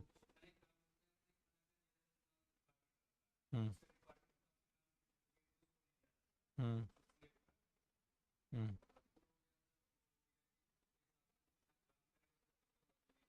देखिए, ठीक, मजदूर अपने मालिक के प्रति केवल अपने काम के लिए समर्पित होता है, अपने काम से समर्पित, काम हुआ, 8 घंटा का ड्यूटी आया, किया गया। और दास अपने मालिक के प्रति अपने कार्य के साथ साथ मानसिक रूप से भी समर्पित होता है। मजदूर की अपनी इच्छा हो सकती है, दास की अपनी इच्छा नहीं होती है। दास की इच्छा स्वामी की इच्छा है, मालिक जो कह दे वही उसकी इच्छा है ना। दास की अपनी कोई इच्छा नहीं होती है, मजदूर की अपनी इच्छा होती है। मजदूर अपना काम किया, अपना घर गया, दास वहीं रहेगा, है ना, स्वामी जिसको जो कहेगा वो उसको करना पड़ेगा। तो ये दास वाला सिस्टम खत्म करने का बात है। मजदूर रहेगा कोई दिक्कत नहीं है, लेकिन दास कोई अब नहीं रहेगा किसी का, गुलाम किसी का नहीं रहेगा, कोई किसी को अपना गुलाम बना करके नहीं रख सकता है। अगर कोई रख रहा है तो ये उसके फंडामेंटल राइट का वायलेशन है, वो कंप्लेन कर सकता है ना, ठीक है। हम्म। तो बॉन्ड लिखवाता है तो बॉन्ड में शर्त निश्चित रहता है, आपको शर्त दिया जाता है कि आप पढ़ लीजिए, है ना। अगर आप एग्री करते तो साइन कीजिए, नहीं करते तो मत कीजिए, है ना। अंतिम निर्णय कंपनी होगा। जो जो जो जो फैक्ट्स कंपनी आपको रखती है, तो कंपनी कंधे पर कान के पास पिस्टल रख के नहीं कहती है कि साइन कर दो, वो आपको देती है अपना टर्म कंडीशन, कहती है पढ़ लो इसको, अगर मेरे साथ काम करना है तो हम इतना पैसा देंगे, आई हमारा टर्म एंड कंडीशन है। अब तुम्हारी मर्जी है तो तुम करो, और तुम्हारा नहीं मर्जी है तो तुम मत करो, तुम्हारा काम है ना। तो ये टर्म एंड कंडीशन होता है, ठीक है। हमको अपना टर्म एंड कंडीशन पसंद आएगा हम करेंगे, हमको टर्म एंड कंडीशन पसंद नहीं आएगा हम नहीं करेंगे, ये हमारी स्वतंत्रता है ना। तो टर्म एंड कंडीशन का बात होता है, ठीक है। ऐसे बहुत से लोग कहते हैं कि सर अब आप है ना कि सर आप यूट्यूब पर नहीं लेते हैं, हमको कंपनी के साथ इसका टर्म एंड कंडीशन पसंद नहीं आया, हमने कहा हम नहीं लेंगे। जिनको पसंद आया वो अपना करे, हमको नहीं पसंद आया हम क्लास लेंगे, बात खत्म है ना। टर्म एंड कंडीशन होता है ना, रूल्स रेगुलेशन होता है। आपका टर्म एंड कंडीशन हमको नहीं पसंद है, हमारे हिसाब से आपका टर्म एंड कंडीशन रहेगा, आई विल डू दैट। जब तक रहा किया, अब नहीं पसंद आ रहा है नहीं करेंगे। तो ये हमारी इच्छा है ना, टर्म एंड कंडीशन हमको पसंद आएगा तो हम उस टर्म एंड कंडीशन पे काम करेंगे। हमको जिस दिन लगेगा कि नहीं ये टर्म एंड कंडीशन मेरे हिसाब से नहीं है, तो आप कोई भी हम नहीं करेंगे। क्यों करेंगे, है ना, गुलाम थोड़ी है, स्वतंत्र देश के स्वतंत्र नागरिक हैं, है ना, इंडिपेंडेंटली अपना काम करेंगे। तो टर्म एंड कंडीशन कोई आपसे जबरदस्ती साइन नहीं करा सकता जी, है ना। आपकी इच्छा है आप पढ़िए, टर्म एंड कंडीशन बीच में टूटता भी है ना, बीच में टूट भी जाता है। तो अब है कि अभी जैसे को बहुत फेमस टीचर हैं आप देख रहे हैं, अवध ओझा सर, है ना, तो उनका बेचारे के साथ मैटर हो गया। अन अकेडमी वाला सब उनको ऑफर किया अच्छा खासा पैसा में, 80 करोड़ में ऑफर किया, चले गए। तो उस समय टर्म कुछ अलग था, तो उनका अपना भी चैनल है, वो अपने चैनल पे भी क्लास लेते थे। तो बाद में कंपनी देखा कि यार तो इसका अपना भी चैनल है, ये अपना चैनल पर ले रहा है तो हमारा व्यूअर तो उन्हें भागेगा, है ना। तो जब इनके अगर वहां लेंगे तो उनको भी, तो पहले नहीं कहा कि आप ये मत करिए, अचानक से 2-3 महीना जब वो काम कर लिए, वो कहे ना कि हमको इतना पैसा है तो पैसा हमको इकाली देना है ना, एक बार आएगा तो थोड़ा ज्यादा लगेगा, वो सोचा कि इंस्टॉलमेंट, तो एक पैसा बेचारे लेबो नहीं किए थे, 3 महीना काम कर दिए, ठीक ना। उसके बाद क्या किया कि अचानक से 3 महीना बाद कंपनी का जो सीईओ है वो लेटर निकाल दिया, लेटर निकाल दिया, कहा कि हमारे कंपनी में कार्यरत जो भी लोग हैं उनका वो पूरी तरीके से उनको केवल मेरे ही साथ काम करना है, उनका अपना कोई अगर ये है तो उनको उसको बंद कर देना होगा, उस पर वो क्लास नहीं ले सकते, चाहे वहां वो नहीं जा सकते हैं। लेकिन जब ये ज्वाइन कर रहे थे तब इनसे ही शर्त नहीं रखा गया था। अब अचानक से इनको लेटर आया रात में, फैक्स इनका दिमाग खराब, तो क्या करें, तो बीच में फिर टूट गया। अब देखिए वो नहीं आते अनअकैडमी पर, पटना में सेमिनार भी हुआ था, आए थे यहाँ पर सेमिनार में पार्टिसिपेट करने के लिए, लेकिन टर्म एंड कंडीशन बीच में उनको पसंद नहीं आया, तो टूट गया टर्म एंड कंडीशन, है ना, खत्म हो गया। तो टर्म एंड कंडीशन गुलामी का कोई चीज नहीं होता है ना, कि हमने कर दिया तो हमको करना है। हमारी इच्छा के हिसाब से हमारे टर्म एंड कंडीशन अगर रहेंगे हम करेंगे काम, हमारे इच्छा के हिसाब से नहीं रहेगा हम नहीं करेंगे, है ना। तो वो डिपेंड करता है कि टर्म एंड कंडीशन कैसा है ना। तो उस टर्म एंड कंडीशन के हिसाब से चीजों को जो किया जाता है, तो उसमें आपसे कोई बेगारी नहीं करा सकता है, कम पैसा देके काम नहीं करा सकता है, जितना आपका योग्यता है उतना पैसा मिलना चाहिए, और नहीं मिले तो बेरोजगार रह जाइए लेकिन काम मत कीजिए, क्योंकि कुछ दिन की बेरोजगारी एक्सेप्ट कीजिए ना, क्या दिक्कत है। अगर बहुत पैसा, मतलब अगर मान लीजिए कि अगर आप इतना भी नहीं कमा पाए हैं कि अगर आवश्यकता पड़ जाए तो 2 साल आराम से जीवन निकल जाए, तो फिर क्या कमाए। कोरोना में एक ये भी क्वेश्चन था ना कि जब कोरोना का लॉकडाउन आया तो लोग अपने घर की तरफ निकले, अच्छा है घर की तरफ आए, लेकिन जो ये इकोनॉमिक क्राइसिस आई, इससे तो एक बात और निकल के आया सामने कि लोगों के पास सेविंग्स नहीं है, लोग के पास बचत नहीं है। क्योंकि बचत रहता तो आर्थिक आपात नहीं होता लोगों के बीच में, है ना। मतलब आपने जो कमाया वो सब आपने खर्चा कर दिया। तो कमाइए, खर्चा भी कीजिए, लेकिन सेविंग के साथ कीजिए। हमारे भारत में एक समाज होता है मारवाड़ी समाज, आप देखिएगा मारवाड़ी समाज में गरीबी आपको नहीं दिखेगा, दूर दूर तक नहीं दिखेगा, है ना। वो एकदम बने खूब कमजोर होगा ना तो एकदम बढ़िया से रहेगा, है ना। क्यों? क्योंकि उन लोग को सेविंग करने आता है। उनके घर में अगर 10 रुपया आएगा ना तो वो लोग 3 रुपया पहले ही हटा के धर देगा साइड में। अब बोलेगा कि हमारे पास 7 रुपया आया है, अब उस 7 रुपया में अपना खर्चा करेगा। अब मिसयूज नहीं करेगा, ना वो खाने पर करता है मिसयूज, ना वो शॉपिंग, मतलब जो आवश्यकता है बस उतना ही। हम लोग के यहाँ जो हम लोग बिहारी, हम लोग का क्या है, हम लोग कमाएंगे 50,000 ना, तो हम लोग के लिए पहले ही से प्लान रहेगा 1 लाख का। तो हम लोग 50,000 का महीना कम में लगता है, यार कुछ हो नहीं पा रहा है। तो कुछ हो नहीं पा रहा है क्योंकि आपका पहले ही से 1.5 लाख का प्रोग्राम बनल है ना। अब 50 कमा रहे हैं तो आपका 30 का प्रोग्राम होना चाहिए, 20 आपका सेविंग जाना चाहिए, है ना। क्योंकि सेविंग्स रहेगा तो इकोनॉमी के अंदर में कहा जाता है कि आप अगर रोज के खर्चे पर बहुत ज्यादा पैसा खर्चा कर रहे हैं तो एक प्रकार से इकोनॉमिक क्राइम कर रहे हैं, आर्थिक अपराध कर रहे हैं। वो नहीं करना चाहिए, वो करने से बचना चाहिए, है ना। प्रोसीड। तो ये तीनों चीज जो है सो क्या है, बैन है। लेकिन अब एक चीज ध्यान रखेंगे कि मानव व्यापार बंद है लेकिन देह व्यापार बंद नहीं है, ठीक है। प्रोस्टिट्यूशन, है ना, वैश्यावृत्ति, ठीक है। सुप्रीम कोर्ट ने अपने एक निर्णय में कहा है कि यदि कोई व्यक्ति अपने इच्छा से अगर इस प्रोफेशन में जा रहा है तो आप उसे नहीं रोक सकते। जबरन अगर कोई इसको डाला है तो अपराध है, क्राइम है। जबरन किसी ने डाला है तो जबरदस्ती। सामान्य तौर पे इस तरह के प्रोफेशन में कोई भी आदमी अपनी इच्छा से नहीं जाता है ना। कहीं ना कहीं कोई ना कोई मजबूरी होती है, कोई ना कोई घटना घट जाता है, और उसके तहत इस पूरे रैकेट में शामिल लोग जो होते हैं वो ऐसे लोगों को, ऐसे लड़के लड़कियों को अपना शिकार बनाते हैं जो अपने लोगों से असंतुष्ट होते हैं, अनसेटिस्फाइड। कभी भी रेलवे स्टेशन पे मिलने वाला किसी व्यक्ति के साथ आपको दोस्ती नहीं करना चाहिए अगर आप उसको नहीं जानते हैं, अगर आपको उसके बारे में अच्छा से नहीं पता है तो। क्योंकि इस तरह के रैकेट में शामिल लोग का जगह होता है railway station, bus stand. Reason, क्योंकि आप अपनों से अनसेटिस्फाइड होकर कहीं भागने का सोचिएगा तो या तो आप रेलवे स्टेशन जाइएगा या तो आप जाइएगा बस स्टैंड। ये लोग हवाई अड्डा पे नहीं मिलते हैं कि उनको पता है कि जो भाग के हवाई अड्डा जाएगा ना वो उनके लेवल से बहुत ऊपर का आदमी होगा, तो उसको क्या बहला फुसला पाएंगे। जो फ्लाइट से भागने की कोशिश करेगा वो तो बहुत अच्छा खासा आदमी होगा ना जी, उसके पास अच्छा खासा पैसा होगा, वो क्या ही इनके बात में आएगा। लेकिन जो रेलवे से जनरल डब्बा में यात्रा करेगा, जो बस में कैसे ठुसा फुसा के जाएगा, छत पर बैठ के जाएगा, वो तो इनके बहकावे में ही जाएगा ना। तो ये लोग का वो जगह होता है।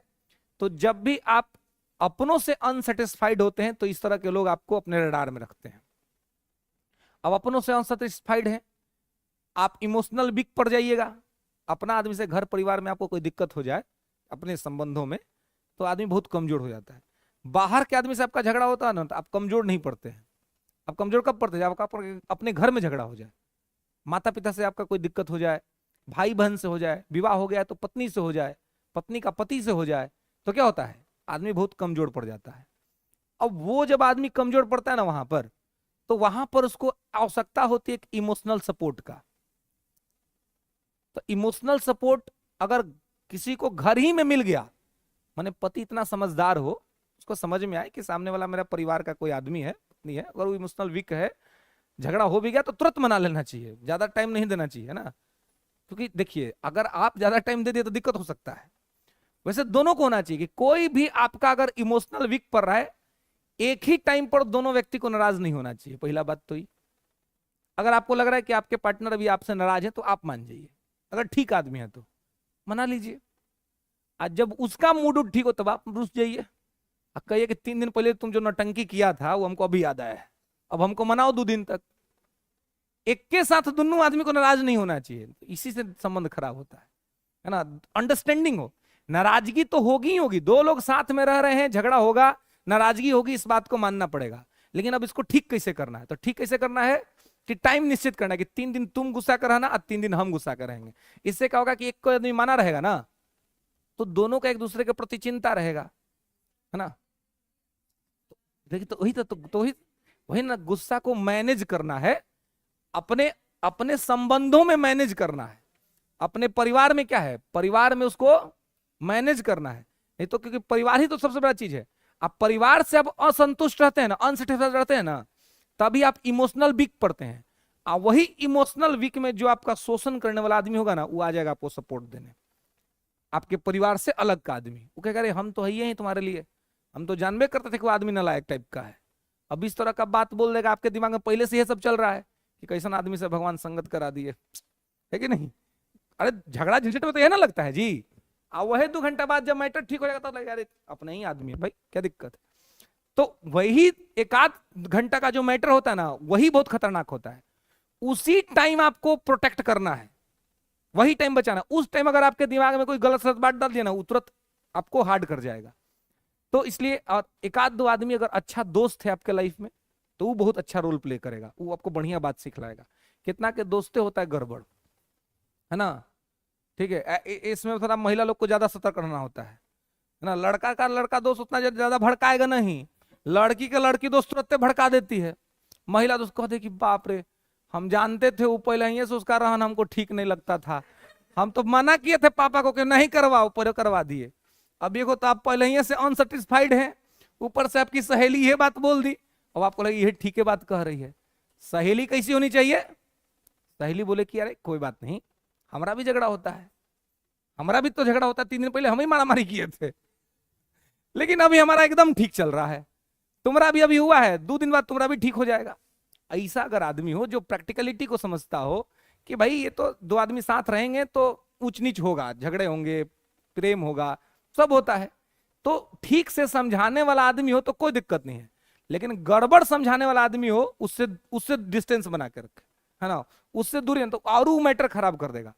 तो जो आदमी सब इमोशनल वीक पड़ता है, उसी को एक्सप्लाइटेशन लोग कर देते हैं, उसी का लोग शोषण कर देते हैं, और उसी का माइंड वॉश कर देगा, उसका ब्रेन वॉश कर देगा, ब्रेन वॉश करके उसको उसके फैमिली से दूर कर देगा। और जब आप फैमिली से दूर हो जाइएगा, तब आप कहीं के नहीं रहिएगा, ना आप उधर के रहिएगा, ना आप इधर के रहिएगा। और ऐसी ही स्थिति में आपसे कुछ लोग कुछ गलत काम करवा देते हैं। और एक बार अगर आपसे गलती हो गई, तो कुछ जगह ऐसे होते हैं कि फिर वहां से वापसी का रास्ता नहीं होता है, अब जाके आप गुम हो जाते हैं, क्योंकि आप वापस आएंगे सोसाइटी आपको एक्सेप्ट नहीं करेगी। तो इस समस्या को कोर्ट ने समझा कब, कोरोना के जस्ट बाद 2023 में सुप्रीम कोर्ट का यह फैसला आया था। ठीक है, 23 में नहीं, 22 में, 22 के अप्रैल के महीने में, है ना, सुप्रीम कोर्ट का यह फैसला है। क्यों, क्योंकि कोरोना के काल में भारत में सबसे ज्यादा अगर किसी को दिक्कत हुआ, सबसे ज्यादा किसी को समस्या हुआ जी, तो इनको हुआ, क्योंकि इनका प्रोफेशन ही चलता था जब लोग उनके पास जाते थे। तो अब लोग इनके पास जाना बंद कर दिए, क्योंकि कोरोना का नियम था 2 गज दूरी है जरूरी, है ना। यहां दूरी का मैटर नहीं था, यहां तो नजदीकी का मैटर था। तो अब देखिए क्या है कि तो इसलिए यहां पर क्या हुआ, ये लोग जो है वो क्या पड़ गए, ये लोग एकदम अकेले पड़ गए। ये थोड़ा ह्यूमैनिटी के अप्रोच से सोचिए, समाज इनके साथ भेदभाव करता है ना। समाज क्या करता है, भेदभाव करता है, डिस्क्रिमिनेशन करता है। लेकिन क्या ये भेदभाव करने के लोग हैं, ये लोग है ना, इन लोगों को सम्मान देना चाहिए, ऑनर देना चाहिए, क्योंकि ये आपके समाज के कूड़े कचड़े को बाहर निकालते हैं। ये जिस जगह पे हैं वहां पे जाता कौन है जी, हमारे ही समाज के लोग जाते हैं ना, हमारे ही समाज के लोग जाते हैं, बाहर से कोई थोड़ी ना आता है। तो हमारे ही समाज के लोग वहां पे जा रहे हैं, तो कहां की मानसिकता बाहर आ रही है, हमारे समाज की मानसिकता बाहर आ रही है। सुबह सुबह गाड़ी आती है, कूड़ा वाला आया, घर से कचड़ा निकाल, आप उससे घृणा करते हैं, नहीं करते हैं। आप जाकर के अपना कचरा उसमें डाल देते हैं। यहां पहुंचने वाले जो लोग हैं वो क्या है, वो अपने नीड्स की पूर्ति के लिए जाते हैं। उनके कुछ नीड्स हैं, आवश्यकताएं हैं, जो उनकी कहीं पूरी नहीं हो रही है तो वहां जाके वो पूरा कर रहे हैं। अब आप मान के चलिए कि आपको बहुत ज्यादा भूख लगा है, इंटेलेक्चुअल है, थोड़ा समझिएगा बौद्धिकता के साथ, बहुत भूख लगा है और आपके घर में आपको खाना नहीं मिला। आप पड़ोस के यहाँ डाका डालिएगा नहीं डालिएगा? दुकान में चोरी करिएगा नहीं करिएगा? करिएगा ना, क्योंकि भूख तो आपको लगा है। लोग कहते हैं ना कि जब भूख लग जाता है तो पता नहीं चलता कि क्या पाप है और क्या पुण्य है। उस समय ठीक सिर्फ एक ही चीज दिखता है कि भूख मिटाना है, भोजन चाहिए। आप कहीं से जैसे ही आपको भोजन मिल जाता है, चाहे वो चोरी से मिल जाए चाहे अच्छे काम से मिल जाए, आपका आत्मा प्रफुल्लित हो जाता है, आपको लगता है पेट भर गया। बाद में समझ में आता है कि अरे तो खाना चोरी का खाना है, ये नहीं करना चाहिए था हमको। तो आप समझिए कि ये क्या है, जो लोग यहां पे जा रहे हैं उनके कुछ नीड्स हैं। नीड्स का फुलफिलमेंट जब सोसाइटी के अंदर वैध तरीके से नहीं हो पा रहा है तो अवैध रास्ते का अख्तियार कर रहे हैं। तो सुप्रीम कोर्ट ने कहा, देश की सबसे बड़ी अदालत ने कहा कि भाई इनको दे दो अधिकार ताकि इनका शोषण ना हो।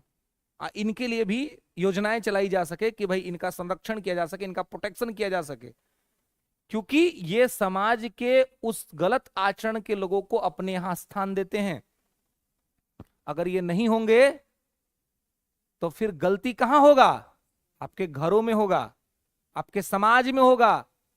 और एनएसएसओ का डाटा पढ़िए भाई थोड़ा, नेशनल सैंपल सर्वे ऑर्गेनाइजेशन, और इसके साथ अभी कुछ दिन पहले एक डेटा और आया है एनसीआरबी का डाटा।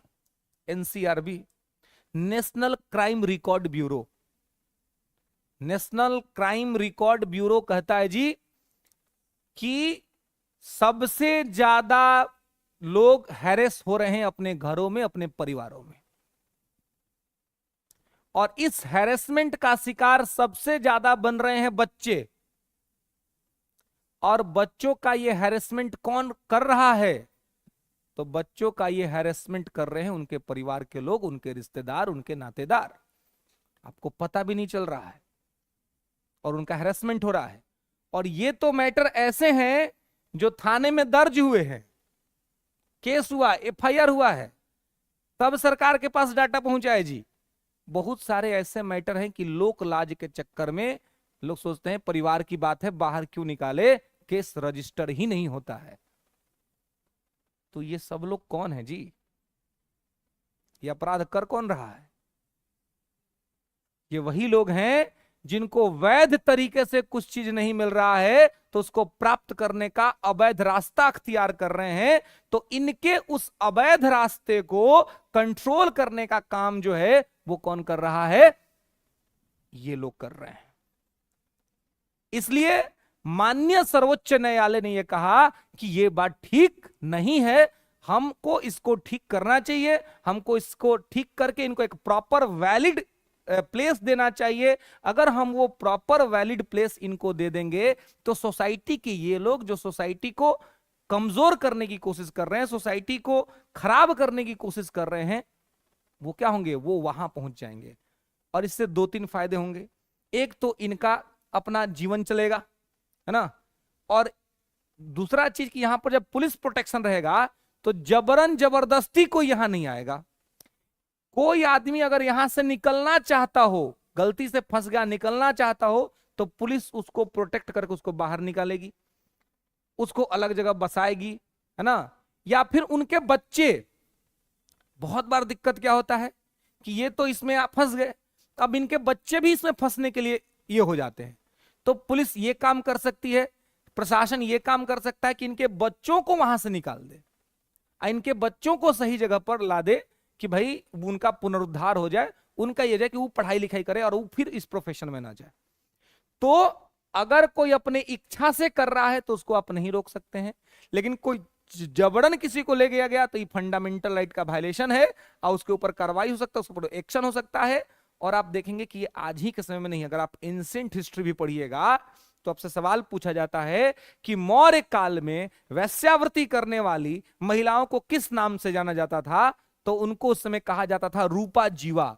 और रूपा जीवा को मौर्य राजा के द्वारा काफी सम्मान प्राप्त था, और यहां पर इस पर टैक्स लगता था, और उस टैक्स से जो पैसा आता था स्टेट गवर्नमेंट को, उस शासन प्रशासन पे भी खर्चा होता था, और इसके साथ साथ इनके रख रखाव, इनके पुनरुद्धार के लिए भी काम किया जाता था।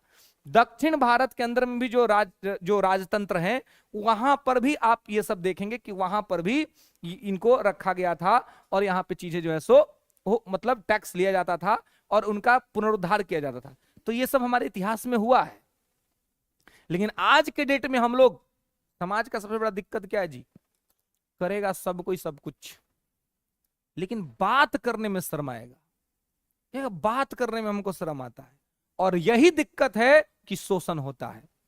माता पिता अपने बच्चों से भी खुल के बात नहीं कर पाते हैं, अपने बच्चे बच्चियों को ये समझा नहीं पाते हैं कि क्या तुम्हारे साथ अगर कोई आदमी किस तरह का व्यवहार कर रहा है तो उसका क्या इंटेंशन है, ये उनको नहीं समझ में आता है। नहीं समझ आने के चक्कर में ही बच्चों के साथ क्या हो जाता है? एक्सप्लॉइटेशन हो जाता है। माता पिता बच्चों को किसी के भी हवाले छोड़ जाते हैं, संभाल लो, हमारी बच्ची है थोड़ा रखिए, हमारा बच्चा है थोड़ा रखिए। जब बच्चा है तभी माता पिता की आवश्यकता है बच्चा को, जब वो बड़ा हो जाएगा, और हमको और आपको आवश्यकता है क्या माता पिता का प्रोटेक्शन का? हमारे पास, आपके पास इतनी समझदारी है कि माता पिता बस हाल चाल ले बस बोल दे कि भाई अपना ख्याल रखना, तो हम लोग रख लेंगे। लेकिन जब हम अपने बचपन के दौर में थे तो वहां पर तो हमारा प्रोटेक्शन की जिम्मेवारी माता पिता की जिम्मेवारी है, दादा दादी की जिम्मेवारी है, और वो किसी के हाथ है सौंप दिया, हमारा तो नहीं, बच्चा के संभाल लिए, और बच्चा के साथ गलत व्यवहार हो गया, गलत चीजें हो गई, और ऐसे में तमाम तरह की दिक्कतें जो है सो वो हो रही हैं सोसाइटी के अंदर में। तो इसलिए सुप्रीम कोर्ट ने कहा कि भाई सब मामले को ठीक करने के लिए, और आप देखेंगे तो अवैध तरीके से भारत के हर शहर में बहुत सारे बिल्डिंग के अंदर में अवैध कारनामे सब हो रहे हैं, पुलिस को पता नहीं है, और बहुत जगह तो पुलिस को पता भी है, और ये चीज हो रहा है। तो जब आप चीज को रोक ही नहीं पा रहे हैं तो उसको लीगल कर दीजिए, और लीगल कर देने के बाद उसको प्रोटेक्शन दीजिए, और वहां पर टैक्स इंपोज कीजिए, और टैक्स इंपोज करके उसमें शामिल लोगों का प्रोटेक्शन कीजिए। ये थियरी है, और इसी थियरी के तहत सुप्रीम कोर्ट ने पिछले वर्ष इसको यहां पे लाया। तो फंडामेंटल राइट में मानव व्यापार अवैध है, लेकिन स्वतः अपने इच्छा से अपना किया गया व्यापार को अवैध नहीं माना गया, माने कि इसके आधार पर किसी का शोषण नहीं हो सकता है। लेकिन जबरन अगर किसी को इसमें डाला जाएगा तो दिक्कत और समस्या हो जाएगी। क्लियर है? समझ रहे हैं? तो यहां पे इसको ध्यान रखना है। अब देखिए, इस आर्टिकल 13 का अपवाद भी है, एक्सेप्शन। इसका अपवाद क्या है जी? इसका अपवाद है, अपवाद लिखेंगे कि राष्ट्रीय हित, नेशनल इंटरेस्ट, राष्ट्रीय हित और आपातकाल के दौरान, राष्ट्रीय हित और आपातकाल के दौरान, राष्ट्रीय हित और आपातकाल के दौरान बलात्श्रम और बेगारी कराया जा सकता है। जबरदस्ती काम भी कराया जा सकता है, आप बिना पैसा के भी काम कराया जा सकता है। ठीक है? बलात्श्रम, है ना,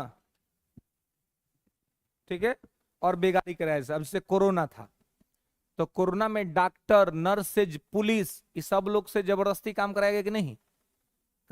टाइम ड्यूटी आवर तो 8 घंटे का ना होता है जी।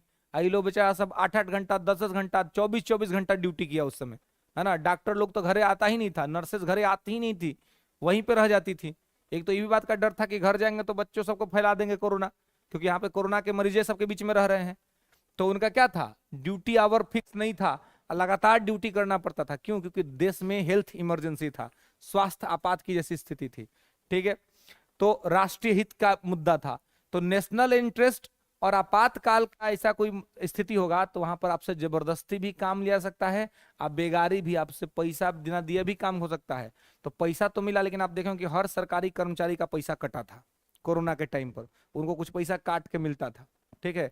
तो सरकार बोलती थी कि भाई अब सरकार के पास पैसा नहीं है, तो वही पैसा बचा करके उसको लोक कल्याण पे खर्चा करने का काम करते हैं। तो इसलिए राष्ट्रीय हित आपातकाल की स्थिति में इसका उल्लंघन हो सकता है, बाकी इसका उल्लंघन नहीं होगा। ठीक है, क्लियर है। नेक्स्ट लिखिए आर्टिकल 24।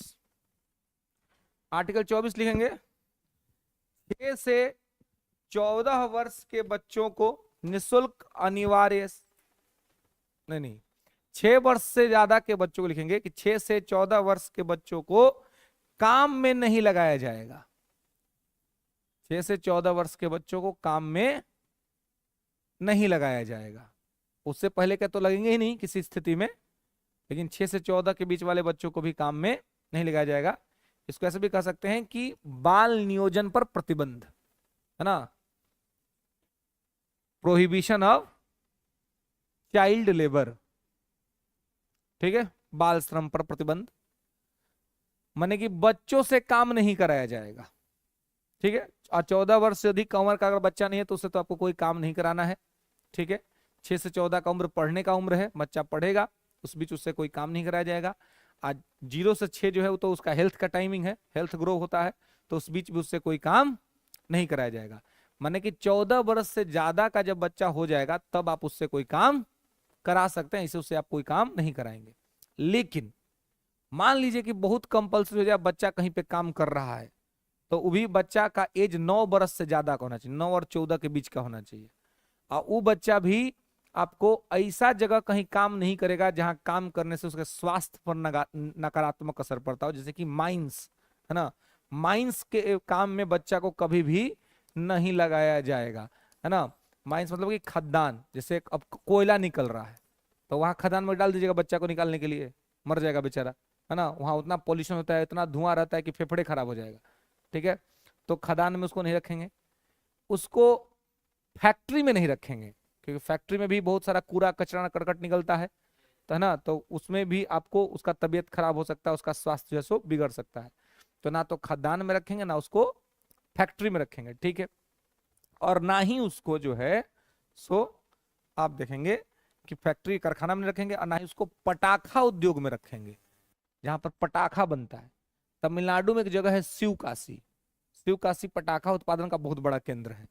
ठीक है, जो ये रैपर्स हम लोग जो छोड़ते हैं, तो ये सब जो है, इस सब काम में बच्चा को नहीं रखा जाएगा, ना माइंस में रखा जाएगा, ना खदान में रखा जाएगा, ना कारखाना में रखा जाएगा, और ना उसको रखा जाएगा पटाखा उद्योग में।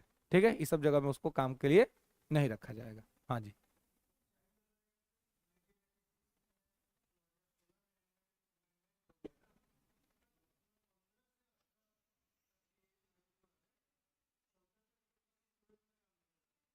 हाँ 14 तक उस काम नहीं करेगा। 15 के बाद मतलब 14 कंप्लीट होने के बाद वो काम कर सकता है। लेकिन अगर मान लीजिए कि पारिवारिक स्थिति एकदम खराब है,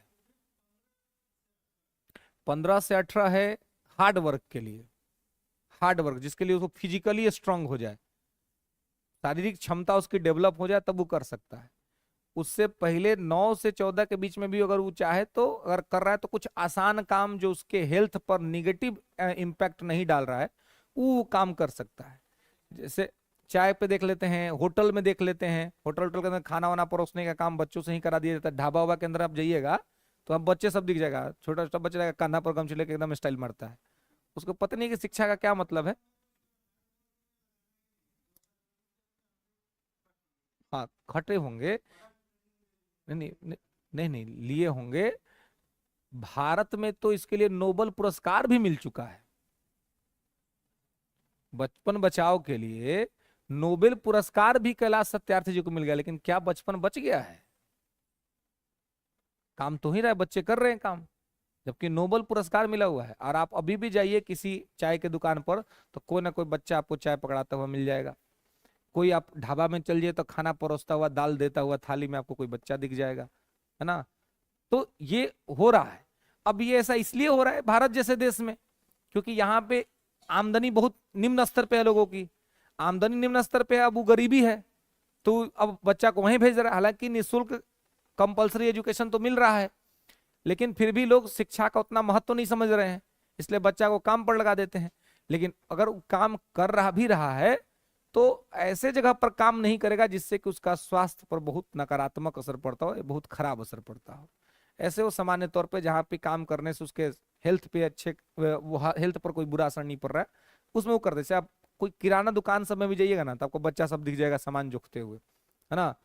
तो कर रहा है सब, शासन प्रशासन सब उसको देख ही रहा है कि हो रहा है देश के अंदर में।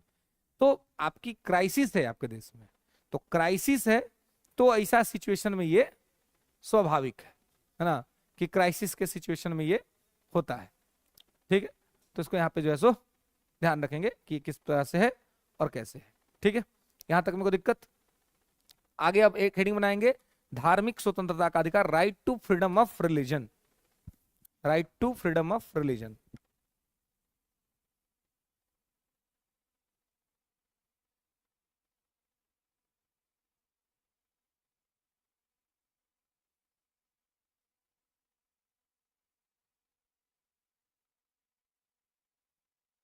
चलिए, धार्मिक स्वतंत्रता का अधिकार, ठीक है।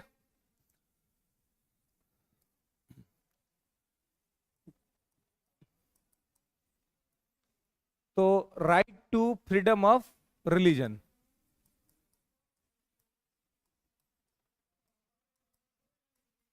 धार्मिक स्वतंत्रता का अधिकार, आर्टिकल 25 टू 28, ठीक है। आर्टिकल 25 अनुच्छेद 25 कहेंगे कि अंतःकरण से, अंतःकरण, अंतःकरण से धर्म को मानने की स्वतंत्रता,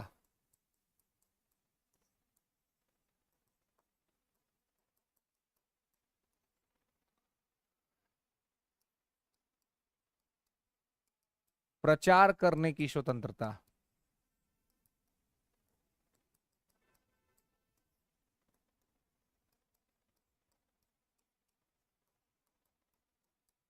आचरण करने की स्वतंत्रता, ठीक है। Right to adopt any religion in conscience, adopt to any religion in conscience and profess to religion and propagate, profess, propagate and practice, profess, propagate and practice to religion, ठीक है। प्रोफेस, प्रैक्टिस और propagate, profess मतलब विश्वास करना, है ना, practice मतलब आचरण करना, और प्रोपोगेट मतलब प्रचार प्रसार करना। तो प्रोफेस, प्रैक्टिस और प्रोपोगेट का अधिकार है, ठीक है। वैसे ही अंतःकरण से धर्म को मानने की आजादी है। अंतःकरण, अंतःकरण मतलब आपका आत्मा, आप अपने अंदर किसी भी धर्म को मान लीजिए, कोई दिक्कत नहीं है, कोई आपको रोकेगा नहीं। कोई भी धर्म को मानिए आप, है ना, किसी भी धर्म को मानिए। आज जिस धर्म को आप मानिएगा, है ना, उसको प्रचार करने की आजादी है। तो आप देखते हैं हम लोग के देश में होता है, सब लोग अपना अपना धर्म का प्रचार करता है। आप कहिए कि आपका धर्म बहुत अच्छा है, इससे कहीं कोई दिक्कत नहीं है, लेकिन हाँ, ये मत कहिए कि आपका धर्म अच्छा है दूसरा का धर्म खराब है, ये कहना गलत बात है। आप ये कहिए कि आपका धर्म बहुत अच्छा है, अपना बड़ाई कीजिए, कोई दिक्कत नहीं है, दूसरा का बुराई मत कीजिए, है ना। तो यह, और प्रचार कीजिए, और प्रचार करने के साथ आचरण कीजिए। जैसा आपका धर्म जिस तरह से आपको रहने की आजादी देता है, वैसा आप आचरण भी कर सकते हैं, आपको कोई दिक्कत नहीं है, ठीक है। जैसे आप सनातन के अंदर में हम लोग देखते हैं, आप कलेवा बांधते हैं हाथ में, टीका चंदन लगाते हैं, है ना। तो ये हमारा रिलीजियस आइडेंटिटी है। इस्लाम के मानने वाले लोग टोपी पहनते हैं, महिलाएं बुर्खा पहनती हैं, तो क्या है, ये उनका रिलीजियस आइडेंटिटी का पार्ट है, उनका रिलीजियस प्रैक्टिस है, वो करते हैं, कोई दिक्कत नहीं है। सिख धर्म के लोग पगड़ी बांधते हैं, कटार कमर में बांधते हैं, है ना, ये उनका प्रैक्टिस है। क्रिश्चियनिटी के मानने वाले लोग क्रॉस साइन को अपने गले में धारण करते हैं, ठीक है, तो ये चलता है। ठीक है, हमारे यहाँ आप देखते हैं कि जो सनातन के अंदर में जो महिलाएं होती हैं, विवाहित महिलाएं होती हैं, वो सिंदूर लगाती हैं। ये क्या है?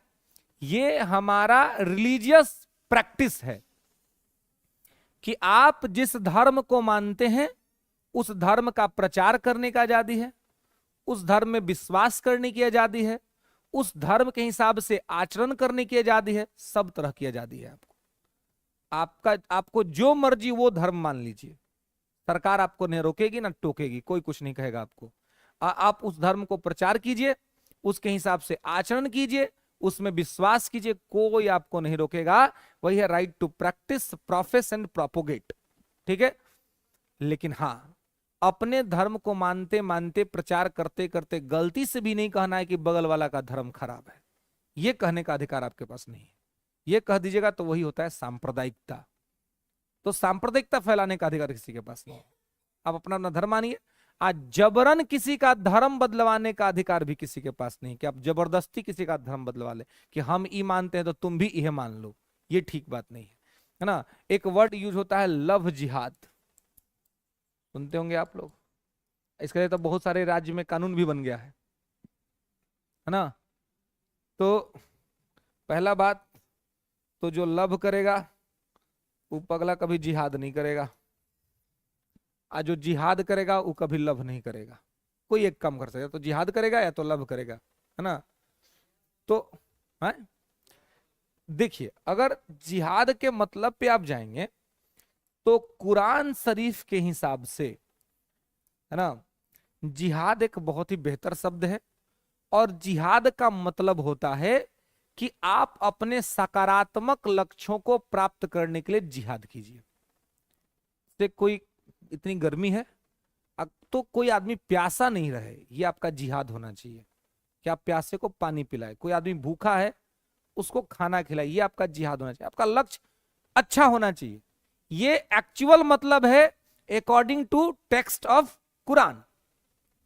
लेकिन कुछ पागल मानसिकता के लोग, जिनकी ठीक अंडरस्टैंडिंग नहीं है, जो या तो ठीक से जानते नहीं है या फिर जानबूझ करके कुछ लोगों को बरगलाते हैं या अपने ही धर्म को बदनाम करने की कोशिश करते हैं, वो जिहाद का मतलब ही गलत समझाते हैं। वो समझाते हैं कि तुम्हारा धर्म खतरे में है, तुम इनको रोको, नहीं तो तुमको दिक्कत हो जाएगी, तुमको समस्या हो जाएगी, तो धर्म के लिए जिहाद करो। जबकि धर्म के जिहाद की बात नहीं की जाती है। लक्ष्य के लिए, अपने सही लक्ष्य के लिए करो। कोई किसी के लिए बाधा उत्पन्न नहीं कर सकता है ना। तो अब क्या है कि बस अब लव जिहाद आता है, तो इसमें क्या होता है कि पहले लव किया, आ लव करके अब कहा कि हमको शादी करना है, आ शादी करते वक्त कहा कि एक काम करो, तुम अपना धर्म बदल लो। ई होता है, ई नकारात्मक है, निगेटिव हो गया, है ना। ये निगेटिव हो गया कि आपने लव जिहाद कर दिया, तो ये क्या हो गया, निगेटिव हो गया ना। ये नहीं होना चाहिए। ठीक है। अच्छा, अगर मान लीजिए कि दो लोग हैं और इंटर रिलीजन है, अलग अलग धर्म है ना, अलग अलग धर्म के लोग हैं, और उनका मान लीजिए कि उनका आपस में प्रेम हो गया। प्रेम होने के बाद अगर मान लीजिए वो विवाह भी कर लिए, तो अब क्या हो सकता है धर्म बदलने का?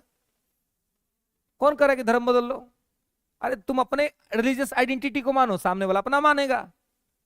कोई होगा वो अपना हनुमान जी का पूजा करेगा, तुम आराम से बैठ करके दुआ मांग लो, क्या दिक्कत है? विविधता घर में भी दिखनी चाहिए। माने कि धर्म में कोई भी ईश्वर है, कोई भी धर्म है, तो प्रेम ही करना सिखलाता है, नफरत करना नहीं सिखलाता है। लेकिन उसके मानने वाले लोग उसका गलत इंटरप्रिटेशन करके उसका गलत मतलब निकालते हैं, और मानने वाले लोग ही धर्म को बुरा बना देते हैं या धर्म को अच्छा बनाते हैं, है ना। ठीक है, समझ रहे हैं? तो यहां पे इसको ध्यान रखिएगा। ठीक है। तो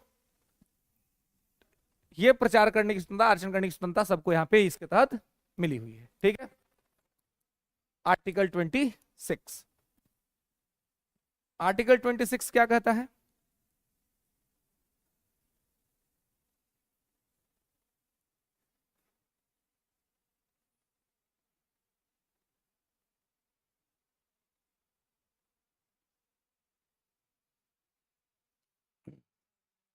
ठीक है। तो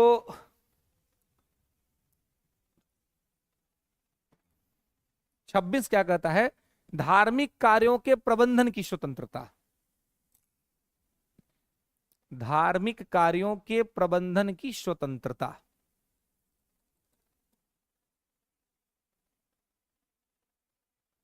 धार्मिक कार्यों के प्रबंधन की स्वतंत्रता। Right to freedom of religious affairs. ठीक है। सभी धर्म के लोगों की आजादी है कि वो अपना धार्मिक कार्यों का प्रबंधन करें। किसी को मंदिर बनाना है तो वो अपना मंदिर का अपना ट्रस्ट बना ले मंदिर। किसी को मस्जिद बनाना है वो अपना मस्जिद का ट्रस्ट बना ले मस्जिद। किसी को गिरजाघर बनाना है वो अपना ट्रस्ट बना ले गिरजाघर। सरकार इंटरफेयर नहीं करेगी। हर धार्मिक देखते हैं लोगों का प्रवचन होता है, यज्ञ उज्ञ होता है, तो उस धर्म के मानने वाले लोग उसको करते हैं, है ना। इस सब धर्म के लोगों को आजादी है कि वो अपने धर्म के हिसाब से अपना धार्मिक कार्यों का प्रबंधन करे, उसमें दूसरा कोई उनको इंटरमीन नहीं करेगा। समझ रहे? दूसरा कोई उनको इंटरफेयर नहीं करेगा। ठीक है, तो इसको ध्यान रखना है। धार्मिक कार्यों के प्रबंधन की स्वतंत्रता ये सब लोगों के लिए है, तो सब लोग अपना अपना धार्मिक कार्य का प्रबंधन करता है। क्लियर है? नेक्स्ट लेंगे आर्टिकल 27। आर्टिकल 27 कहता है धार्मिक कार्यों के धन पर कर नहीं लगेगा। धार्मिक कार्यों के धन पर कर नहीं लगेगा। टैक्स नेवर इम्पोज इन रिलीजियस अफेयर्स, रिलीजियस मनी। ठीक है, धार्मिक कार्यों के धन पर टैक्स नहीं लगेगा। अब देखिए, जैसे किसी भी मंदिर को, किसी भी मस्जिद को, किसी भी गिरजाघर को अगर कहीं से कोई पैसा आ रहा है चढ़ावा के रूप में, दान के रूप में, तो उस पैसा पर टैक्स नहीं लगता है, सरकार टैक्स नहीं लेती है ना। कहीं से धार्मिक कार्य के लिए का जो पैसा होता है उस पर सरकार टैक्स नहीं लेती है। इसलिए आप देखते हैं कि आपका जो पटना का हनुमान मंदिर है, ये कितना सारा हॉस्पिटल चलाता है ना। महावीर कैंसर चलता है, महावीर नेत्रालय चलता है ना, बहुत तरह का है, उनको तो याद भी नहीं कितना चलता है ना। हाँ, अयोध्या में लोगों का भोजन चलता है, बहुत जगह से, मतलब इतना पैसा अकेले मंदिर को आता है। और ये तो अपना ये पटना का एक बिहार का हनुमान मंदिर है। आप दक्षिण भारत में चल जाइएगा तो दक्षिण भारत के इतने मंदिर सब है जहां पे इतना संपत्ति है, अकूत संपत्ति है, कि कहा जाता है कि मंदिर सबका अगर गेट खोल दिया जाए ना देश के लिए तो गरीबी एक के दिन में दूर हो जाए, इतना संपत्ति है। इसलिए आप मध्यकाल का जितना आक्रमण आप देखिए, सब आक्रमण कहां करता था? मंदिरे पर करता था। उसको मालूम है कि मंदिरे के पास संपत्ति है। सोमनाथ मंदिर को लूटने का कितना बार ट्राई किया मोहम्मद गजनवी? 17 बार, है ना, कि भाई सोमनाथ लूटना है, क्यों? पता था कि वहां पे अकूत संपदा है। ये सब मंदिर कहाँ लूटता था? कि पता है कि मंदिर के पास ही संपत्ति, मूर्ति इतना महंगा है कि हालत खराब हो जाएगा खरीदने में, है ना। तो आज भी जो संविधान बना तो उसमें कहा गया कि भाई हमको, चूंकि धर्म से हमको कोई मतलब ही नहीं है, इसलिए हम धार्मिक जो धन होगा उस पर हम 1 भी रुपया टैक्स नहीं लगाएंगे। तो किसी भी धर्म का कोई भी संस्था है उस पर सरकार 1 रुपया भी टैक्स नहीं लेती है। आर्टिकल 28 लिखेंगे। आर्टिकल 28 क्या कहता है? तो आर्टिकल 28 कहता है कि सरकारी संस्थाओं में धार्मिक शिक्षा नहीं दी जाएगी।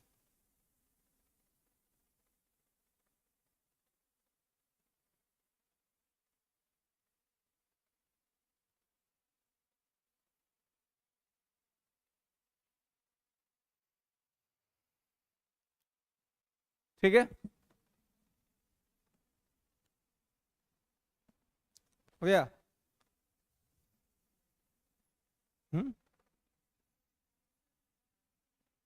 सरकारी संस्थानों में धार्मिक शिक्षा नहीं दी जाएगी। Religious education never given in government institutions. ठीक है, हाँ, प्राइवेट स्कूल अगर चाहे तो दे सकता है, उसको सरकार रोक नहीं सकती है। लेकिन कोई भी सरकारी स्कूल जो सरकार के पैसा से चल रहा है, उस सरकारी स्कूल में धार्मिक शिक्षा नहीं दिया जाएगा। ठीक है, क्योंकि क्योंकि सरकार का अपना कोई धर्म नहीं है, धर्मनिरपेक्ष राज्य है, तो इसलिए सरकार के पैसा पर चलने वाले स्कूलों में धार्मिक शिक्षा नहीं दी जाएगी। इसलिए आप सरकारी स्कूल में पढ़ते होंगे, अब तो जाइएगा पढ़ाइएगा वहां पर, तो देखिएगा उसका प्रेयर भी एकदम धर्मनिरपेक्ष टाइप का होता है। तू ही राम है, तू रहीम है, तू करीम कृष्ण खुदा हुआ।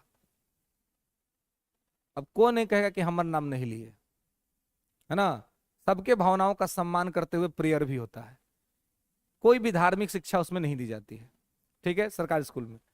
हाँ, अगर आप देखेंगे कि अलग अलग कुछ संस्थाएं होती हैं, उसमें धार्मिक शिक्षा दिया जाता है, तो उसमें वो सरकारी नहीं होता है। लेकिन हाँ, मदरसा देखिए, तो देखिए मदरसा आर्टिकल 28 में नहीं आएगा, मदरसा आएगा 30 में, है ना। 29-30 आगे पड़ेगा शिक्षा और संस्कृति का अधिकार, तो अल्पसंख्यकों के लिए है।